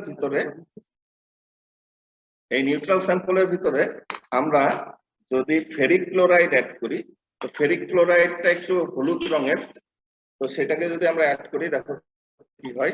এই ফেরিক ক্লোরাইড দিয়ে দিলাম,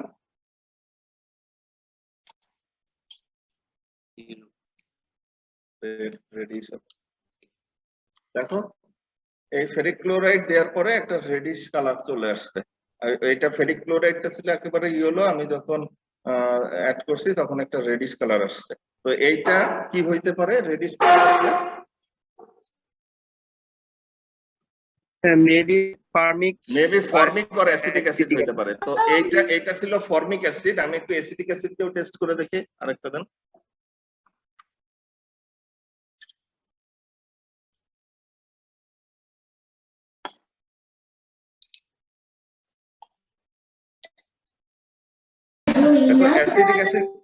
অ্যাসিটিক অ্যাসিড দিয়ে যখন আমরা টেস্ট করতেছি যে এরকম একটু লালচে ভাব আসবে, একেবারে হলুদ না হয়ে এটা একটু লালচে লালচে ভাব আসবে, তো সেটা হইতে পারে অ্যাসিটিক অ্যাসিড।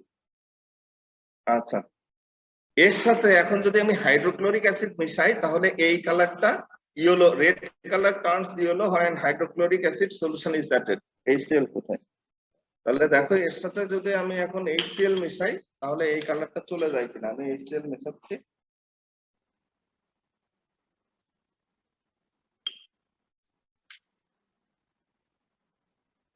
তো তোমরা দেখতে পাচ্ছ কিনা যে আগে রেডিশ কালার ছিল এখন এটা আবার ইয়েলোইশ হয়ে গেছে।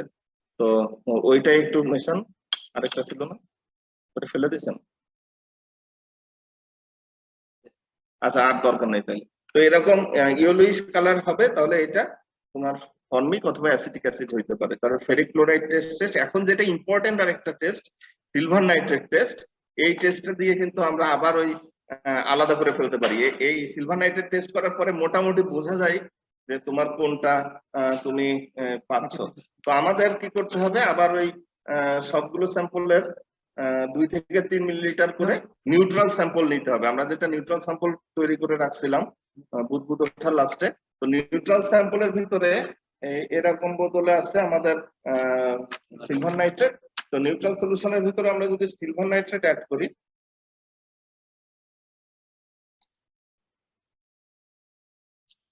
দেখো এই যে এরকম ইমিডিয়েট হোয়াইট প্রিসিপিটেশন করতেছে। খেয়াল করছো? হোয়াইট প্রিসিপিটেশন দেখা যাচ্ছে? জি স্যার।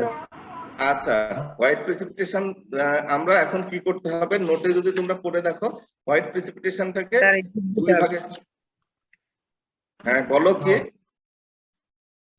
হিট করতে হবে।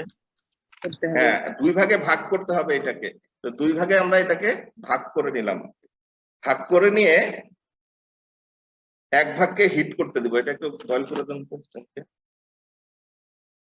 আসলে আমরা এইগুলো কিন্তু হিট দিব, জাস্ট এগুলো ইভাপোরেশন করব না, জাস্ট খালি হিট দিয়ে বুদবুদ যখন ওই যে ভিতরে বয়েলিং হইতে থাকবে, বুদবুদ উঠতে থাকবে, তখনই আমরা এটাকে অবজারভেশনে নিয়ে আসবো। আর ইভাপোরেশন মানে কি, একেবারে লিকুইডটাকে শুকায়ে একেবারে সলিড ফর্মে নিয়ে আসতে হবে, যেটা আমরা ইনিশিয়ালি দেখছিলাম যে কিভাবে ইভাপোরেশন টেস্ট করতে হয়। তো যদি আফটার হিটিং দ্য প্রিসিপিটেট, আমরা 2 ভাগে ভাগ করলাম কারণ এর পরে আবার এইটা নিয়ে কাজ করতে হবে। এটা কালার চেঞ্জ হয়েছে? না না, হয় নাই। না না, কালার চেঞ্জ হয় নাই, আরেকটু হিট দেন। তো white precipitate is formed after heating the precipitate turns ash or grey. যদি অ্যাশ অর গ্রে হয় তাহলে ফর্মিক, অক্সালিক অথবা টার্টারিক অ্যাসিড হবে, আর যদি অ্যাশ অর গ্রে না হয় তাহলে অন্য অ্যাসিড হবে। এইবার কালার চেঞ্জ হয়েছে দেখো। আমরা যদি পাশাপাশি দুইটাকে রাখি, এটা একটু স্ক্রিনটা নিয়ে আসি, আমরা যদি পাশাপাশি দুইটাকে রাখি, এটা ছিল অরিজিনাল পদক্ষেপ আমার এই হাতে যেটা নাড়াচ্ছি, আর এইটা হচ্ছে হিট দেওয়ার পরে অ্যাশ অর গ্রে হয়েছে কি? জি স্যার। অ্যাশ অর গ্রে হইলে দেখো এইটা এক ধরনের আর এইটা এক ধরনের, অ্যাশ অর গ্রে হয়েছে দেখো, দুইটা তুলনা করলে। তাহলে অ্যাশ অর গ্রে যদি হয় তাহলে এইটা হবে তোমার ফর্মিক অর অক্সালিক অ্যাসিড অথবা টার্টারিক অ্যাসিড। আর যদি অ্যাশ অর গ্রে না হইতো তাহলে এটা অ্যাসিটিক অ্যাসিড হইতে পারতো। তা যেহেতু এটা অ্যাশ অর গ্রে হয়েছে তাহলে এটা অ্যাসিটিক হবে, অ্যাসিড হবে না। এখন এই যে বাকি যে হোয়াইট প্রিসিপিটেট টুকু আমরা রেখে দিচ্ছি, এর ভিতরে যদি অ্যামোনিয়াম হাইড্রোক্সাইড সলিউশন দিই ড্রপ বাই ড্রপ, তাহলে যদি এটা সলিউবল হয় তাহলে আমরা বলতে পারবো এটা সাইট্রিক অথবা টার্টারিক অ্যাসিড। এখন দেখি এটাকে যদি আমরা লিখি,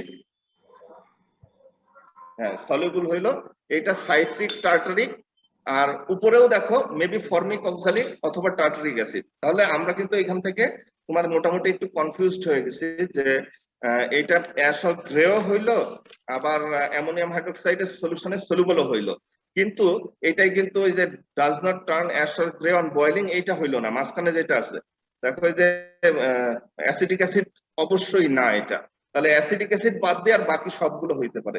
এখন এর আগে যদি আমরা যাই যে এটা কি তোমার ফেরিক ক্লোরাইড টেস্ট দিয়েছিল কিনা এই স্যাম্পলটা, তার আগে যদি যাই যে এটা ক্যালসিয়াম ক্লোরাইড টেস্ট দিয়েছিল কিনা, তার আগে ডেনিক্স টেস্টে কি করেছিল, এই সবগুলো বিবেচনা করে তখন আমরা বলতে পারবো এইটা আসলে ফর্মিক না অক্সালিক না টার্টারিক না সাইট্রিক অ্যাসিড। তো আমরা এর মাধ্যমে আমরা ই করতে পারি। এটা 1 নম্বর স্যাম্পল ছিল না?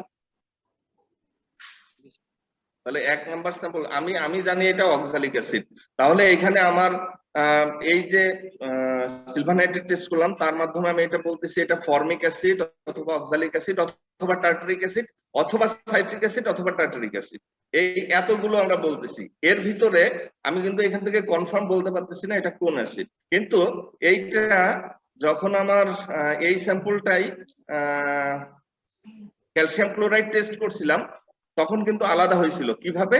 যে the precipitate is soluble in hydrochloric acid, the precipitate is insoluble। বারবার খেয়াল করো এটা কিন্তু অ্যাসিটিক অ্যাসিডে সলিউবল হয়েছিল না। তো এই ক্ষেত্রে আমরা তখন বলতে পারতেছি যে তাহলে ওই স্যাম্পল, ওই টেস্ট আর এই টেস্ট মিলায়ে এটা হওয়ার সম্ভাবনা হচ্ছে অক্সালিক অ্যাসিড। আবার যদি পিছন দিকে যাই তাহলে এইটা ডেনিক্স টেস্টে কি দেখাইছিল যে ইমিডিয়েট হোয়াইট প্রিসিপিটেশন, তাহলে এটা অক্সালিক অ্যাসিড। তারপরে যদি আবার আগের টেস্টে যাই, ইভাপোরেশন টেস্টে এটা কি করছিল, এটা সলিড রেসিডিউ দিছিল, তাহলে এটা অক্সালিক, সাইট্রিক, টার্টারিক। তো এতগুলো সাপোর্টের পরে আমরা বলতে পারি যে ইনি আসামি, ইনাকেই ফাঁসি দেওয়া যাইতে পারে। তো তারপরেও আমরা অক্সালিক অ্যাসিডের কনফার্মেটরি টেস্টে চলে যাব এখন, যে অক্সালিক অ্যাসিডের কনফার্মেটরি টেস্ট কি বলে। তোমাদের এই নোটটার পিছনে ধরো কত নাম্বার পেজ, কনফার্মেটরি টেস্ট গুলো শুরু হয়েছে 8 নাম্বার পেজ থেকে, না 9 নাম্বার পেজ থেকে। অ্যাসিড, অক্সালিক অ্যাসিড আছে 12 নাম্বার পেজে। দেখো এর কনফার্মেটরি টেস্টের ভিতরে, এই রুবেল মিউট কর, রুবেল এর কনফার্মেটরি টেস্টের ভিতরে এখানে ক্যালসিয়াম ক্লোরাইড টেস্ট আমরা কি করেছি, অক্সালিক অ্যাসিডের ক্যালসিয়াম ক্লোরাইড টেস্ট একজন একটু আমরা করেছি, ক্যালসিয়াম ক্লোরাইড টেস্ট করেছি অক্সালিক অ্যাসিডের। সেখানে অদক্ষেপ ইমিডিয়েট পড়ছিল, 2 ভাগে ভাগ করার পরে একটা অ্যাসিডিক অ্যাসিডে দ্রবীভূত হয় নাই, হাইড্রোক্লোরিক অ্যাসিডে দ্রবীভূত হয়েছে, তাহলে এটা অক্সালিক অ্যাসিড কনফার্ম। এরপরে দেখো যে সিলভার নাইট্রেট টেস্ট আছে, 3 নাম্বার টেস্ট, 1 থেকে 2 drop of silver nitrate solution neutral স্যাম্পলের ভিতরে। এখানে কি হয়েছে, 2 ভাগে ভাগ করা হয়েছে। The precipitate is soluble in ammonium hydroxide, the precipitate is insoluble in nitric acid solution। আর আরেকটা জিনিস ছিল যে হোয়াইট প্রিসিপিটেট যেটা পড়ছিল সেটা ইমিডিয়েট, কিন্তু তোমার ই হয়েছিল কি বলে হিট দেওয়ার পরে অ্যাশর গ্রে হয়েছিল। এখানে আমরা আর একটু নিউট্রাল স্যাম্পল করব। আমরা একটু আগে দেখছি যে অ্যামোনিয়াম হাইড্রোক্সাইড সলিউশনে সিলভার নাইট্রেটের 1 নম্বরের neutral।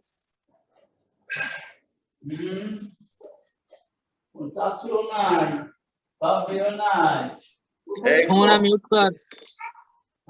এই দেখো আমরা যে সিলভার নাইট্রেট দেওয়ার পরে যে অধক্ষেপ পরে এটাকে 2 ভাগে ভাগ করে একটা অ্যামোনিয়াম হাইড্রোক্সাইডের সলিউশনে সলিউবল আর একটা নাইট্রিক অ্যাসিডে সলিউবল ইনসলিউবল। তাই অ্যামোনিয়াম হাইড্রোক্সাইডে কিন্তু আমরা একটু আগে দেখাইছি, এখন আমরা নাইট্রিক অ্যাসিড দেখাইতে চাই। তাই তো নাইট্রিক অ্যাসিড আছে না? তো এর ভিতরে যদি নাইট্রিক অ্যাসিড দেই তাহলে সেইটা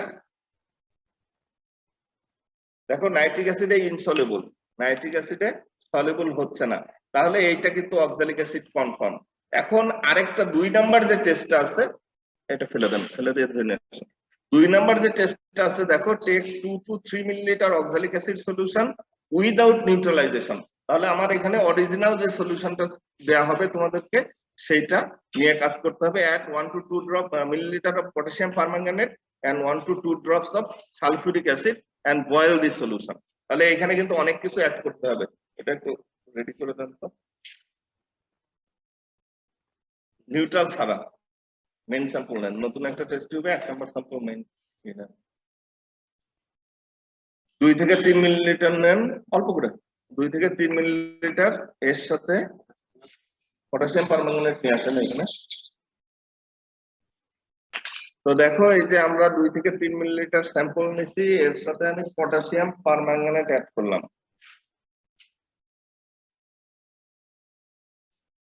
এই দেখো পটাশিয়াম পারম্যাঙ্গানেট অ্যাড করার পরে একটা পিঙ্ক কালার বা ভায়োলেট কালার যাই বলো না কেন এটা হইলো।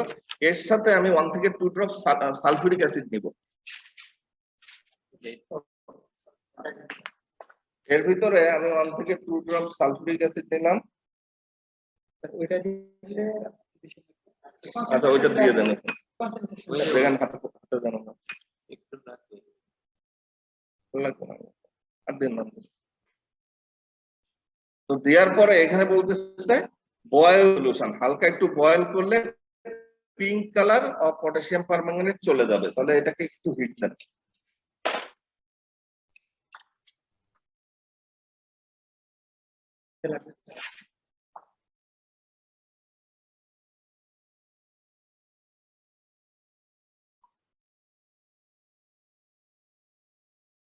এমনি রাখতে দিলে যায়, একটু সময় লাগে, আস্তে আস্তে চলে যাচ্ছে।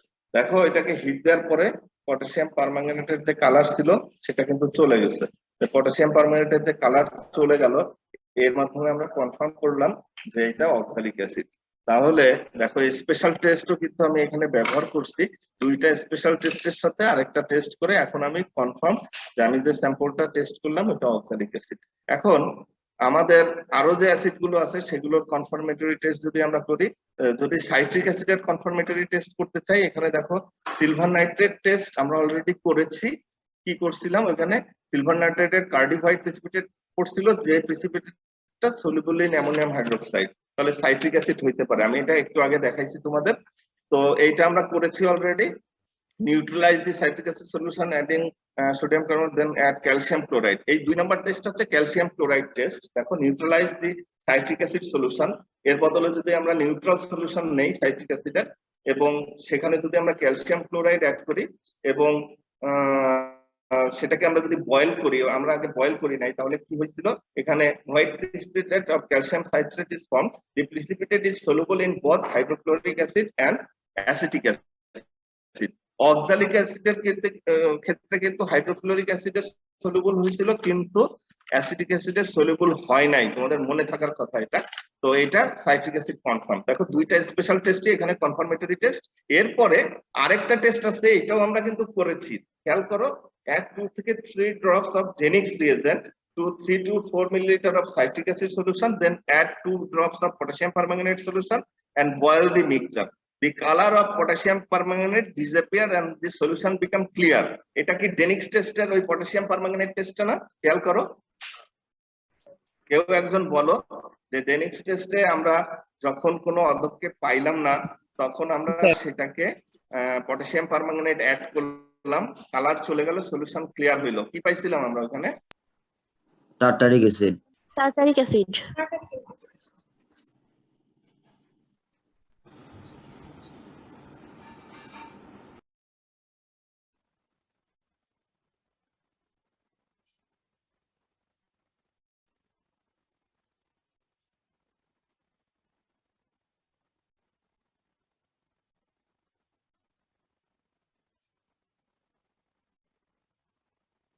তো এই যে পটাশিয়াম পারম্যাঙ্গানেটের কালার ডিসঅ্যাপিয়ার করলো, এখানে একটু লিখে নিতে হবে, এন্ড দিস সলিউশন বিকাম টারবিড। যদি টারবিড হয় তাহলে সেটা সাইট্রিক অ্যাসিড, তাই না? জি স্যার। তাহলে এখানে একটু লিখে নিতে হবে, দিস সলিউশন বিকাম টারবিড। এটা তো পিডিএফ ফাইল, এখানে তো আমি লিখতে পারবো না। তো যাই হোক, এটা তোমরা একটু কারেকশন করে নিও যে দি colour of potassium permanganate disappear করবে কিন্তু সলিউশনটা ঘোলা হবে। আর যদি পটাশিয়াম পারম্যাঙ্গানেটের কালার ডিসঅ্যাপিয়ার করে সলিউশন ক্লিয়ার হয় তাহলে এটা হবে টার্টারিক অ্যাসিড। তাহলে এই টেস্টটা আমরা করেছি, তাই এই তিনটা টেস্টই কিন্তু আমরা তোমাদেরকে দেখিয়েছি। তাহলে এইটাও সাইট্রিক অ্যাসিড কনফার্ম। আর কি বললাম, সাইট্রিক অ্যাসিড কোথায় পাওয়া যায়? সাইট্রাস ফল যেমন লেমন, লাইম, অরেঞ্জ, গ্রেপফ্রুট এগুলোতে পাওয়া যায়। আর এরপরে টার্টারিক অ্যাসিডের টেস্ট গুলো যদি আমরা দেখি, যে ক্যালসিয়াম ক্লোরাইড সলিউশন টেস্ট, যে precipitate is soluble in hydrochloric acid, soluble in acetic acid, এইটা আর সাইট্রিক অ্যাসিড দুইটা প্রায় একই। এটা ক্যালসিয়াম ক্লোরাইড টেস্ট, এটা silver nitrate test. Silver nitrate টেস্টে কি হয়েছিল, যে ইমিডিয়েট যে হোয়াইট প্রিসিপিটেট করছিল সেটাকে দুই ভাগে ভাগ করার পরে যখন আমরা হিট দিছিলাম তখন কিন্তু অ্যাশ আর গ্রে হয়েছিল। আমরা তোমাকে দেখাইছি যে কিভাবে অ্যাশ আর গ্রে হয়, এবং the white precipitate is soluble in ammonium hydroxide solution, এই দুইটাই হয়েছিল। তো সেই ক্ষেত্রে সেটা টার্টারিক অ্যাসিড কনফার্ম। এই আরেকটা টেস্ট আছে যেটা আমরা আগে করি নাই, ফিউ বেটানেপথল 2 থেকে 3 millilitre of tartaric acid solution, heat slowly to dissolve the beta naphthol, then slowly pour 1 to 2 millilitre concentrated sulphuric acid. এইটা আসলে খুব সুন্দর একটা টেস্ট, কিন্তু খুব ডেঞ্জারাস। এটা চশমা ছাড়া এই টেস্ট করা যাবে না। চশমা কই? ও আমার কপালে চশমা। আচ্ছা, হ্যাঁ টার্টারিক অ্যাসিড। তো টার্টারিক অ্যাসিডের এটা কিন্তু নিউট্রাল স্যাম্পল না, এটা টার্টারিক অ্যাসিড লেখা আছে, এটা অরিজিনাল স্যাম্পল। যেখানে নিউট্রাল স্যাম্পল লেখা আছে সেখানে তোমার নিউট্রালাইজেশনের পরে যে স্যাম্পলটা থাকবে সেটা নিতে হবে।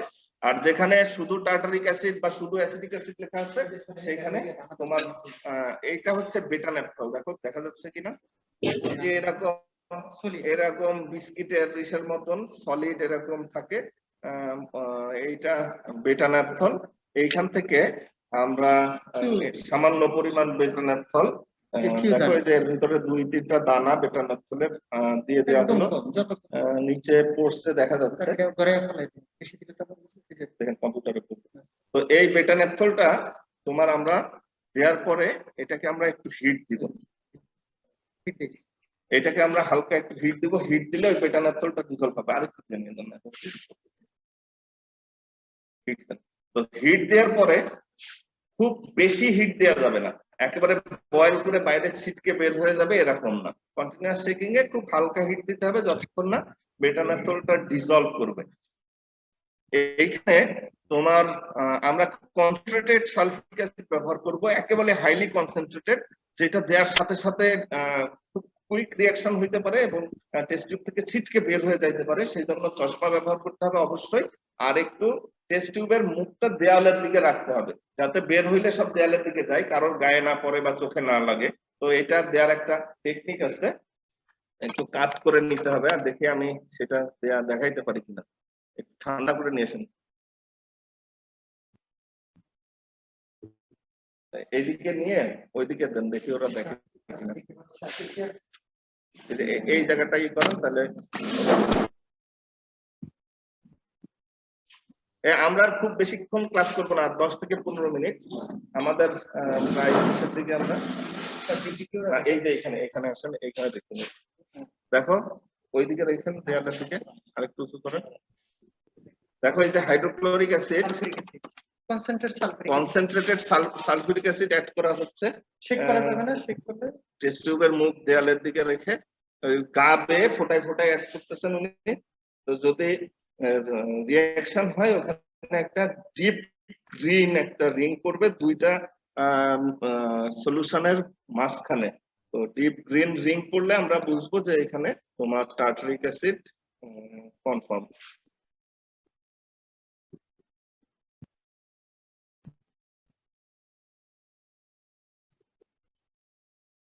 সেটা ধরে রাখেন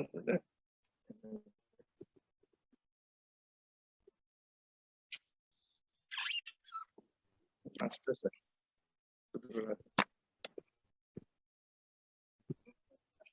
আরেকটু শেফা মিউট করো।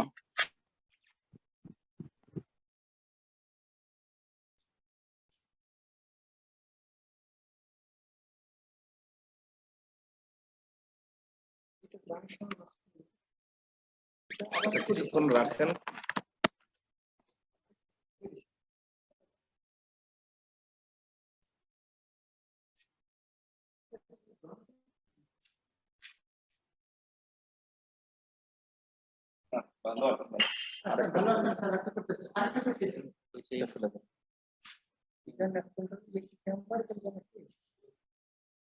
তো তোমরা অ্যাটেন্ডেন্স গুলো দিচ্ছ যেহেতু দিয়ে দাও, সবাই অ্যাটেন্ডেন্স দিয়ে দাও।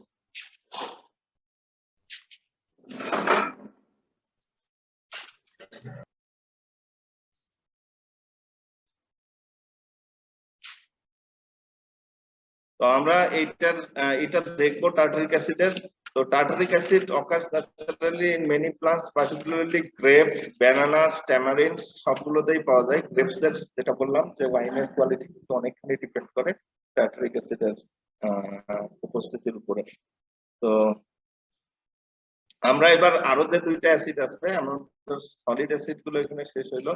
ফর্মিক অ্যাসিড আর অ্যাসিটিক অ্যাসিড আমরা একটু দেখে নিই যে ওইটার কনফার্মেটরি টেস্টে কি আছে। তো ফর্মিক অ্যাসিডের কনফার্মেটরি টেস্ট গুলো দেখো, আমরা এটা অলরেডি করেছি। ফেরিক ক্লোরাইড টেস্ট করছি যে 2 থেকে 3 millilitre neutral formic acid solution নিয়েছি এবং এর সাথে few drops of ferric chloride solution add করছি। তাহলে একটু রেডিশ একটা প্রিসিপিটেট ফর্ম হয়েছিল, যেখানে আমরা হাইড্রোক্লোরিক অ্যাসিড দেওয়ার পরে সেটা ইয়েলো কালার হয়েছিল। তাহলে এটা ফর্মিক অ্যাসিড। আর এখানে 2 থেকে 3 মিলিলিটার 2 নাম্বার যে 2 থেকে 3 millilitre formic acid without neutralisation যদি আমরা করে নিই এবং সেখানে যদি 1 থেকে 2 মিলিলিটার পটাশিয়াম পারম্যাঙ্গানেট এবং 1 থেকে 2 ড্রপ হাইড্রোক্লোরিক অ্যাসিড দিই, তাহলে এখানে pink colour potassium permanganate disappear করবে, তাহলে ওইটা ফর্মিক অ্যাসিড হইতে পারে। তো এই টেস্টটা আমরা এখন দেখাবো। আর মার্কারি ক্লোরাইড এইটাও আমরা দেখাবো যে মার্কারি ক্লোরাইড দিলে কি হয়। তাহলে এই দুইটা টেস্ট, এই ফর্মিক অ্যাসিডের টেস্ট গুলো দেখাইতে থাকেন। আগে মার্কারি ক্লোরাইড দেখান যেটা নিউট্রাল লাগবে। আসছে কি গ্রিন কালার? সালফিউরিক অ্যাসিড মনে হয় অনেক দিনের হয়ে গেছে।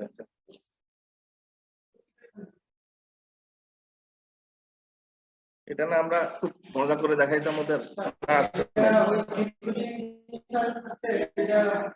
ওইটা দিয়ে হবে না, কনসেন্ট্রেটেড দেখো। আচ্ছা, আমরা আরেকটা টেস্ট রেডি করতে করতে তোমাদের সাথে একটু কথা বলি। এই যে আমরা এই নোটটা দেখে বা এই ম্যানুয়ালটা দেখে একটার পর একটা টেস্ট করে যাচ্ছে এবং সেখানে অবজারভেশন হচ্ছে, সেই অবজারভেশন গুলো থেকে তোমরা কি ঠিক করতে পারবা যে কোথায় যাইতে হবে তোমাকে? এইটুকু এই যে আমরা গত 2-3 ক্লাস করতেছি, এর ভিতরে কি তোমাদের কোনো আইডিয়া আসছে যে আমরা এরপরে কি করব, এরপরে কি করব?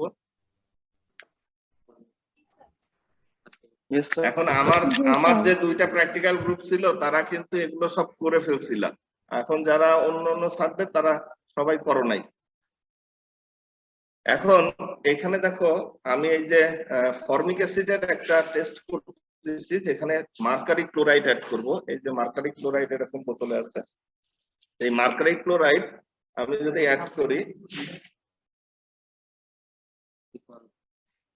তাহলে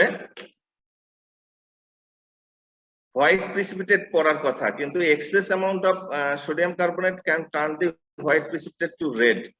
যদি রেড হয়ে যায় এটা, তার মানে আমার যখন নিউট্রাল করা হয়েছিল তখন সোডিয়াম কার্বনেট একটু বেশি হয়ে গেছিল। কিন্তু এইটাও একটা পজিটিভ টেস্ট যে তোমার মার্কারি ক্লোরাইড দিলে তোমার এটা আইদার হোয়াইট অথবা রেড হবে যদি সোডিয়াম কার্বনেট বেশি থাকে, তাহলে এটা রেড কালার হচ্ছে এই টেস্ট দিচ্ছে। এখন আমি এটা বলতে পারি এটা ফর্মিক অ্যাসিড ছিল। এখন আরেকটা দেখো টেক 2 থেকে 3 মিলিলিটার 2 নাম্বার যে টেস্টটা আছে, এখন স্ক্রিনে যে টেবিলটা আছে তার ভিতরে take 2 to 3 millilitre formic acid solution without neutralisation, মানে অরিজিনাল যে স্যাম্পলটা তোমাকে দেওয়া হবে।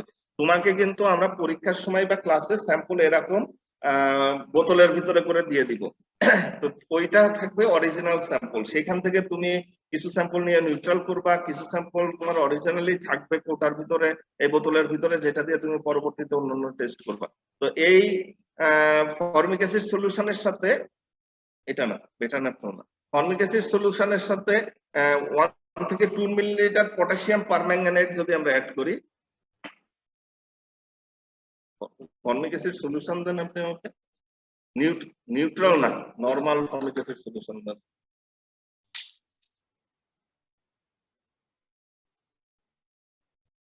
আমরা বলছিলাম ফর্মিক অ্যাসিড পাওয়া যায় তোমার পিঁপড়া বা তার কামড়ের যে ব্যথা করে ওইখানে যে লিকুইডটা তারা রিলিজ করে তার ভিতরে। তো এই দেখো পটাশিয়াম পারম্যাঙ্গানেট দিলে এটার কালার থাকতেছে পিঙ্ক কালার বা ভায়োলেট কালার। এর সাথে যদি আমরা সালফিউরিক অ্যাসিড অ্যাড করি, লঘু সালফিউরিক অ্যাসিড, এর সাথে যদি লঘু সালফিউরিক অ্যাসিড অ্যাড করি, তো সেই ক্ষেত্রে তোমার দেখো কালারটা আস্তে আস্তে চলে যাবে, কিছুক্ষণ রেখে দিলেই তোমাদের সামনে দেখো কালারটা চলে যাবে। যদি হিট দেই তাহলে কুইক এটার কালার চলে যাবে। এন্ড বয়েল দি সলিউশন, একটু বয়েল করে দেন। এই দেখো পাশে রিঅ্যাকশন গুলো দেয়া আছে যে pink colour of potassium permanganate disappear. কি হবে এখানে? এখানে আসলে জারণ বিজারণ বিক্রিয়া হবে। এখানে তোমার সালফিউরিক অ্যাসিড আর পটাশিয়াম পারম্যাঙ্গানেট আর অক্সালিক অ্যাসিড তিনটার বিক্রিয়ার ফলে এখানে জারণ বিজারণ বিক্রিয়ায় তোমার অ্যাসিডিক মিডিয়ামে জারণ বিজারণ হইলে পটাশিয়াম পারম্যাঙ্গানেটের যে পারম্যাঙ্গানেট আয়ন, যার কারণে পিঙ্ক কালার, এটা ম্যাঙ্গানাস আয়নে পরিণত হবে যখন ম্যাঙ্গানাস সালফেট। তো সেই ম্যাঙ্গানাস আয়নের কালারলেস, ম্যাঙ্গানাস আয়নের কোনো কালার নাই, তো সেই কারণে এটা আসলে কালার চলে যাচ্ছে। এটা খুব ইম্পর্টেন্ট একটা রিঅ্যাকশন, এইটা পরবর্তীতে তোমাদের লাগবে। এই রিঅ্যাকশনটা দেখো, দেখো কালার কিন্তু আস্তে আস্তে চলে যাচ্ছে, খেয়াল করো। আমি জানি না তোমরা দেখতেছো কিনা, কালার কিন্তু চলে গেছে, পিঙ্ক কালার এখন আর নাই। তো এটার কালার চলে গেছে। তাহলে আমরা এটা কনফার্ম করলাম যে দিস আর ফর্মিক অ্যাসিড। এখন এই ফর্মিক অ্যাসিডের সাথে আমরা যদি এখন অ্যাসিটিক অ্যাসিডের টেস্ট গুলো করি, যে অ্যাসিটিক অ্যাসিডের কি কি টেস্ট ছিল কনফার্মেটরি, সেগুলো যদি একটু দেখি। সিলভার নাইট্রেট টেস্ট আমরা অলরেডি করেছি, যে হোয়াইট প্রিসিপিটেট করছিল, যেটা হিট দেওয়ার পরে কালার চেঞ্জ হয় নাই, তো আমরা সেটা করি নাই। আমরা যেটা করছিলাম সেটা হিট দেওয়ার পরে কালার চেঞ্জ হয়েছিল। তাহলে এটা আমরা একটু করে দেখি। দেখি একটা অ্যাসিটিক অ্যাসিড নিউট্রাল লাগবে, অ্যাসিটিক অ্যাসিড ফর্মিক অ্যাসিটিক, এটা লাগবে। তো নিউট্রাল স্যাম্পল নিয়ে আমরা সিলভার নাইট্রেট অ্যাড করব। অ্যাড করার পরে যদি সেখানে হোয়াইট প্রিসিপিটেট করে এবং সেটাকে যদি আমরা হিট দেই, তাহলে কিন্তু সেটার কালার চেঞ্জ হবে না, অল্প দেন। এই যে আমি সিলভার নাইট্রেট অ্যাড করতেছি, এই সাদা অধক্ষেপ পড়তেছে দেখো। এখন সাদা অধক্ষেপ কালার চেঞ্জ করে কিনা এটা বোঝার জন্য কিন্তু আমাদের অধক্ষেপটাকে 2 ভাগে ভাগ করে নিতে হয়, তাহলে আমি তুলনা করতে পারি। দেখো সাদা অধক্ষেপ পড়ছে, আরেকটা ক্লিন টেস্ট উঠলাম, এটাকে আমি 2 ভাগে ভাগ করে নিলাম। একটাকে রেফারেন্স হিসেবে রেখে দিলাম, এর সাথে আমি মিলায় দেখবো যে কালার চেঞ্জ হয় কিনা। এটাকে এবার হিট দিয়ে নিয়ে আসি। দেখো আমার এই যে সাদা অধক্ষেপ আমি রেখে দিচ্ছি, এখন আরেকটা বয়েল করা হচ্ছে। তো বয়েল করার পরে যদি এটা কালার চেঞ্জ হয়, গ্রে হয়, তাহলে এটা অন্য অ্যাসিড। যদি অ্যাশ গ্রে না হয় তাহলে এটা অ্যাসিটিক অ্যাসিড। দেখো এটা আমি বয়েল করে নিয়ে আসছি, কিন্তু এটার ভিতরে দেখো কালারের কোনো ডিফারেন্স হয় নাই, অ্যাশ আর গ্রে হয় নাই। খেয়াল করো, দুইটাই কিন্তু একই রকম আছে। তো এই ক্ষেত্রে আমরা এটা বলতে পারি। রাখুন এটা, তোমরা সবসময় এই সিলভার নাইট্রেট টেস্টের ওইখানে একটু খাতায় যদি থাকে লিখে রাখো, পরে নোটটা যখন প্রিন্ট করে নিবা, যে সিলভার নাইট্রেট টেস্টের অধক্ষেপকে অবশ্যই 2 ভাগে ভাগ করতে হবে, না হলে তোমরা ওই কালার চেঞ্জ বুঝতে পারবা না। এরপরে ফেরিক ক্লোরাইড টেস্ট আমরা অলরেডি করেছি, যে 1 to 2 drop ferric chloride solution, 2 to 3 milliliter neutral acetic acid solution, তাহলে কি হবে, ডিপ রেড কালার তৈরি হবে। এই ডিপ রেড কালারকে দুই ভাগে ভাগ করলে এই হাইড্রোক্লোরিক অ্যাসিড দিলে এটা ইয়েলো হবে। এই পর্যন্ত আমরা করছি। দেখে আবার then neutral sample then acetic acid. তো এইটার আরেকটা দেখো, on heating the red colour turns to brown. অল্প দেন, খুব অল্প দেন। এর ভিতরে আয়রন ফেরিক ক্লোরাইড।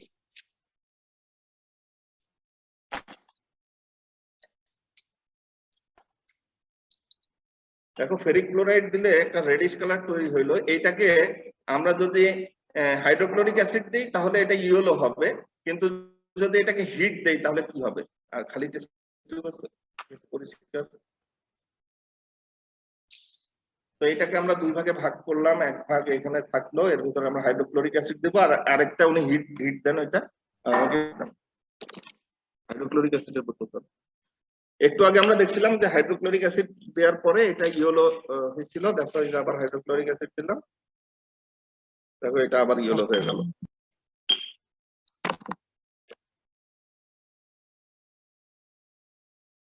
দেখো এটা ইয়েলো কালার হয়েছে। আর যদি ওইটা ওই রেডিশ কালারটা আমরা হিট দিই তাহলে ওইটা ব্রাউনিশ হয়ে যাবে। তাহলে এটা কনফার্ম হবে যে এটা অ্যাসিটিক অ্যাসিড। আর এস্টারিফিকেশন টেস্ট আসলে এটা গন্ধ শোকার টেস্ট।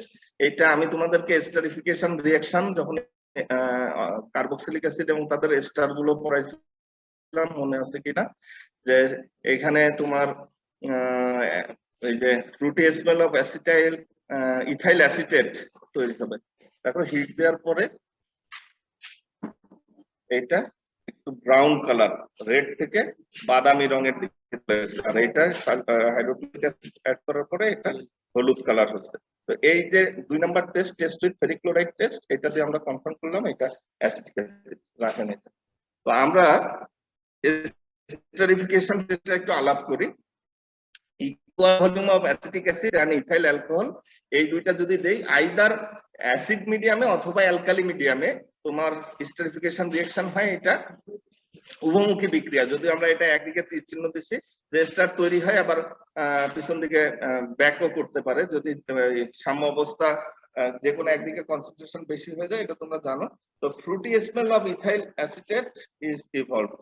তো আমি তোমাদেরকে এস্টারিফিকেশনের পড়ানোর সময় দুইটা অংশ, যে একটা অ্যালকোহল পার্ট আর একটা অ্যাসিড পার্ট, এই দুইটা অংশ একসাথে জোড়া লেগে এখান থেকে এখনো পানি বের হয়ে এরকম একটা কম্পাউন্ড তৈরি হয়।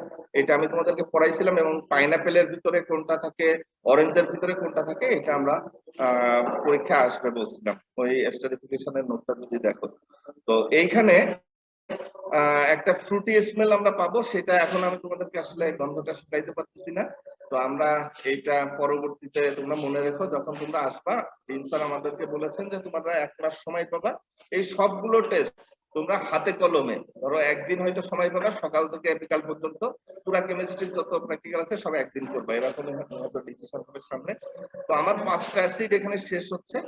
তো ল্যাবরেটরির যে সেফটি, তোমরা দেখতেছো যে আমি আজকে ল্যাব কোট করে নাই, আমার ল্যাপটপটা আসলে খুঁজে পাই নাই কোথায় আছে, অনেকদিন হয়ে গেছে। চশমা পড়ছিলাম, তো চশমা আবার মাস্কের কারণে ভোলা হয়ে যাচ্ছে। তো আমরা অনেক সেফটি মেজার অবলম্বন করতে পারি নাই, কিন্তু তোমরা যখন এখানে কাজ করবা।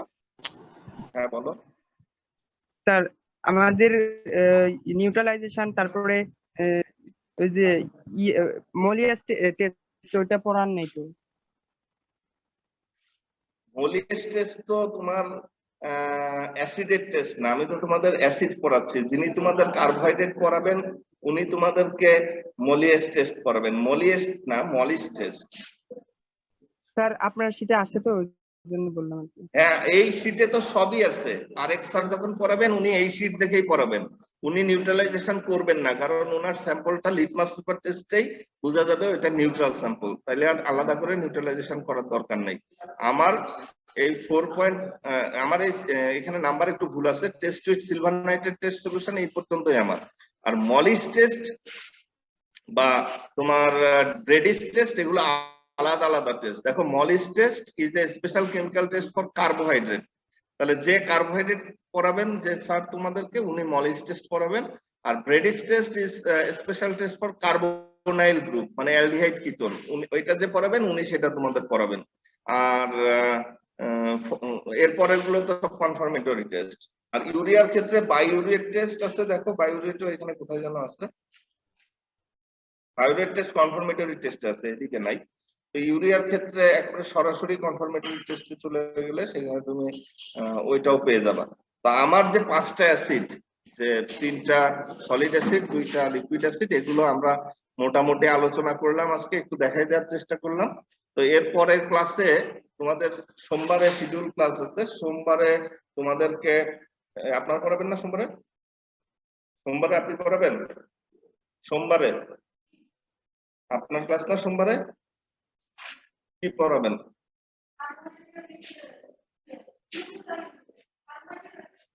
এই সোমবারে তোমাদের কার্বোহাইড্রেট আর ইউরিয়া পড়ানো হবে, সেই দিন তোমরা মলিস টেস্ট সবকিছু এগুলো দেখে নিতে পারবা। তো আজকের ক্লাস স্যার কার্বোহাইড্রেট তো বিএমবি তে না? অ্যাটেন্ডেন্স দিয়েছো সবাই?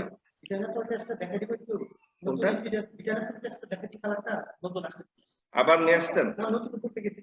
আচ্ছা আচ্ছা দেখান, ওয়েট করো। ওই যে গ্রিন রিং যেটা আমাদের ওই সময় দেখাইতে পারি নাই টার্টারিক অ্যাসিডের, ওইটা আমাদের আবিদ ভাই ওইটা আবার করতেছে, দেখি ওইটা দেখানো যায় কিনা।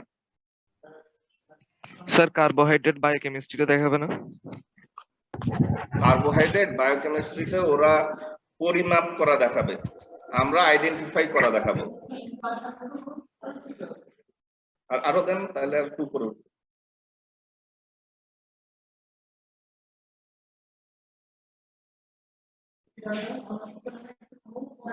আমরা এখানে তোমাদেরকে গ্লুকোজ এমন ভাবে টেস্ট করে দেখাবো, ধরো তোমরা জানো যে ডায়াবেটিস রোগীদেরকে যখন আগে দেখা হয়তো তার ব্লাডের সিরামে বা ইউরিনের ভিতরে ফ্রি গ্লুকোজ আছে কিনা, তো সেই কিন্তু আমরা জেনেটিক টেস্ট করতাম, তোমার মনে আছে কিনা সেগুলো।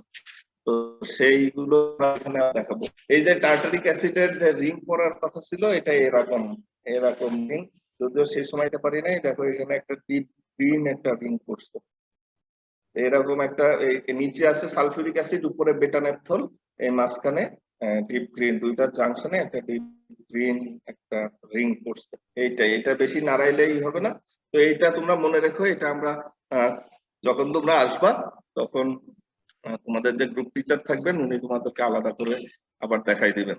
তো আমাদের এখন যেটাই যে আমরা কার্বোহাইড্রেটের ভিতরে শুধু গ্লুকোজটা আমরা এখানে আইডেন্টিফাই করা শিখাবো, যে কিভাবে গ্লুকোজটাকে আইডেন্টিফাই করা যায়, আর ইউরিয়াটাও আইডেন্টিফাই করা শিখাবো। কারণ তোমরা জানো যে খাবারের ভিতরে যদি ইউরিয়া থাকে সেটা কিন্তু সেফ না, ইউরিয়া বর্জ্য পদার্থ তোমার শরীর থেকে এটা বের হয়ে যায়, কারণ ইউরিনের ভিতরে ইউরিয়া বের হয়ে যায়। ইউরিয়া গরুর জন্য ভালো, গরু ইউরিয়া থেকে প্রোটিন তৈরি করতে পারে, কিন্তু মানুষ কিন্তু আমরা পারি না। আমাদের বডিতে যদি খাবারের সাথে ইউরিয়া ঢুকে যায় তাহলে আমাদের কিডনি ফেল করতে পারে, লিভার নষ্ট হয়ে যাইতে পারে। তো সেই ক্ষেত্রে ধরো আমরা এখন জানি যে মুড়ি ভাজার সময় ইউরিয়া ব্যবহার করলে মুড়িটা অনেকক্ষণ মচমচে থাকে আর মুড়িটা সাদা হয়। তো এই যে রোজার মাসে তোমরা যে মুড়ি খাচ্ছ এর ভিতরে ইউরিয়া আছে কিনা সেটা আসলে আমরা টেস্ট করে দেখতে পারি। আমাদের এখানে খুব সিম্পল টেকনিক আছে, যে ইউরিয়ার উপস্থিত কিনা সেটা আমরা বুঝতে পারি, কোনো সলিউশন নেই। তো খাবারের ভিতরে ইউরিয়া মেশানো এটা আসলে উচিত না। এখন নাকি চালের ভিতরে ইউরিয়া মেশানো হয়, চালটা যাতে মিলিং এর সময় খুব চকচকে হয়। আর গ্লুকোজ এটা আমরা একটা রেগুলার টেস্ট করাই, যে কার্বোহাইড্রেট গুলো কিভাবে আমরা আইডেন্টিফাই করতে পারি সেটা। তো এটা তোমাদের নেক্সট ক্লাসে মৌসুমী আক্তার ম্যাডাম, এই দেখো সেই বেটানেপথলের আবেদ ভাই আরেকটা টেস্ট করছে, ওই যে সেই টার্টারিক অ্যাসিডের। তো নেক্সট ক্লাসে মৌসুমী আক্তার ম্যাডাম তোমাদেরকে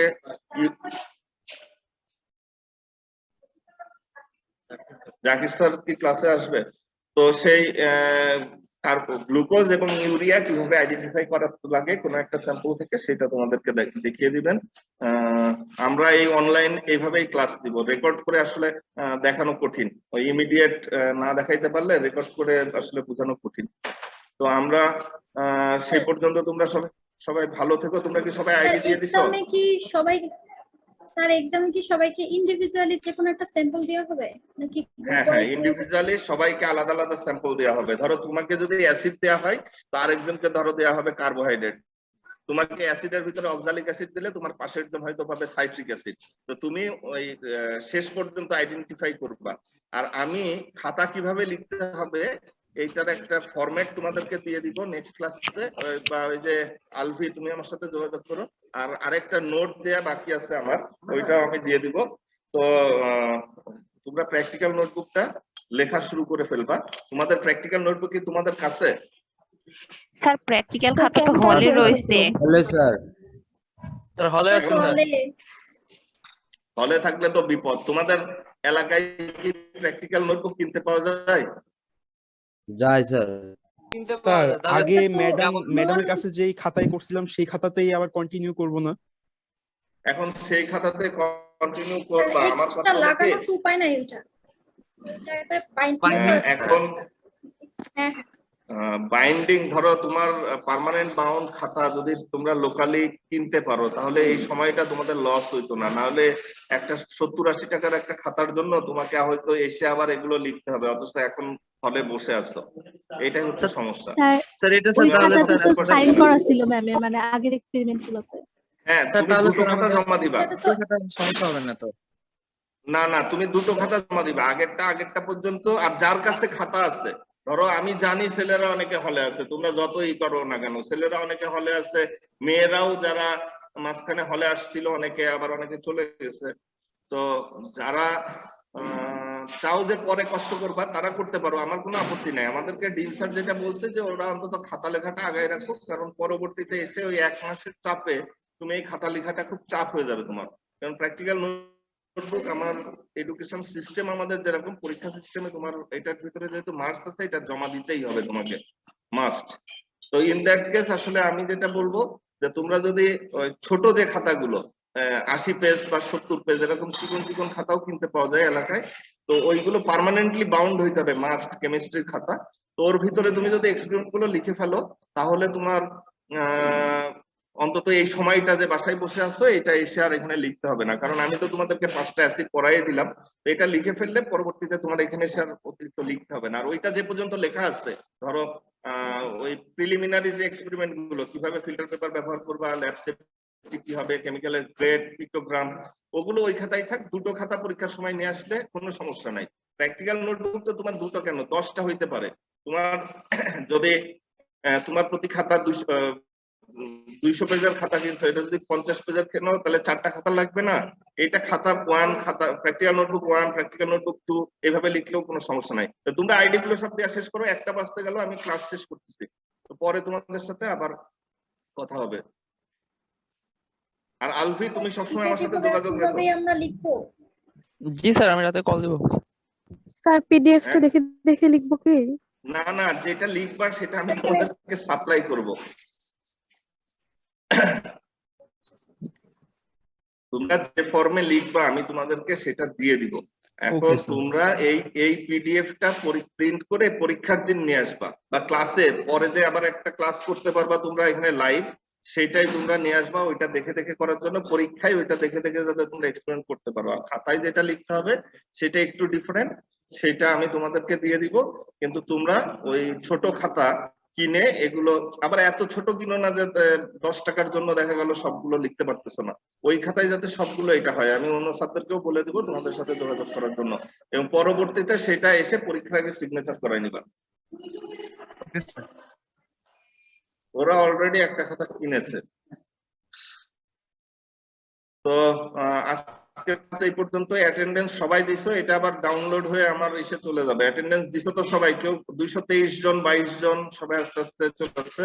আমি ক্লাস শেষ করতেছি। Thank you everyone. স্যার আসসালামু আলাইকুম স্যার। আসসালামু আলাইকুম।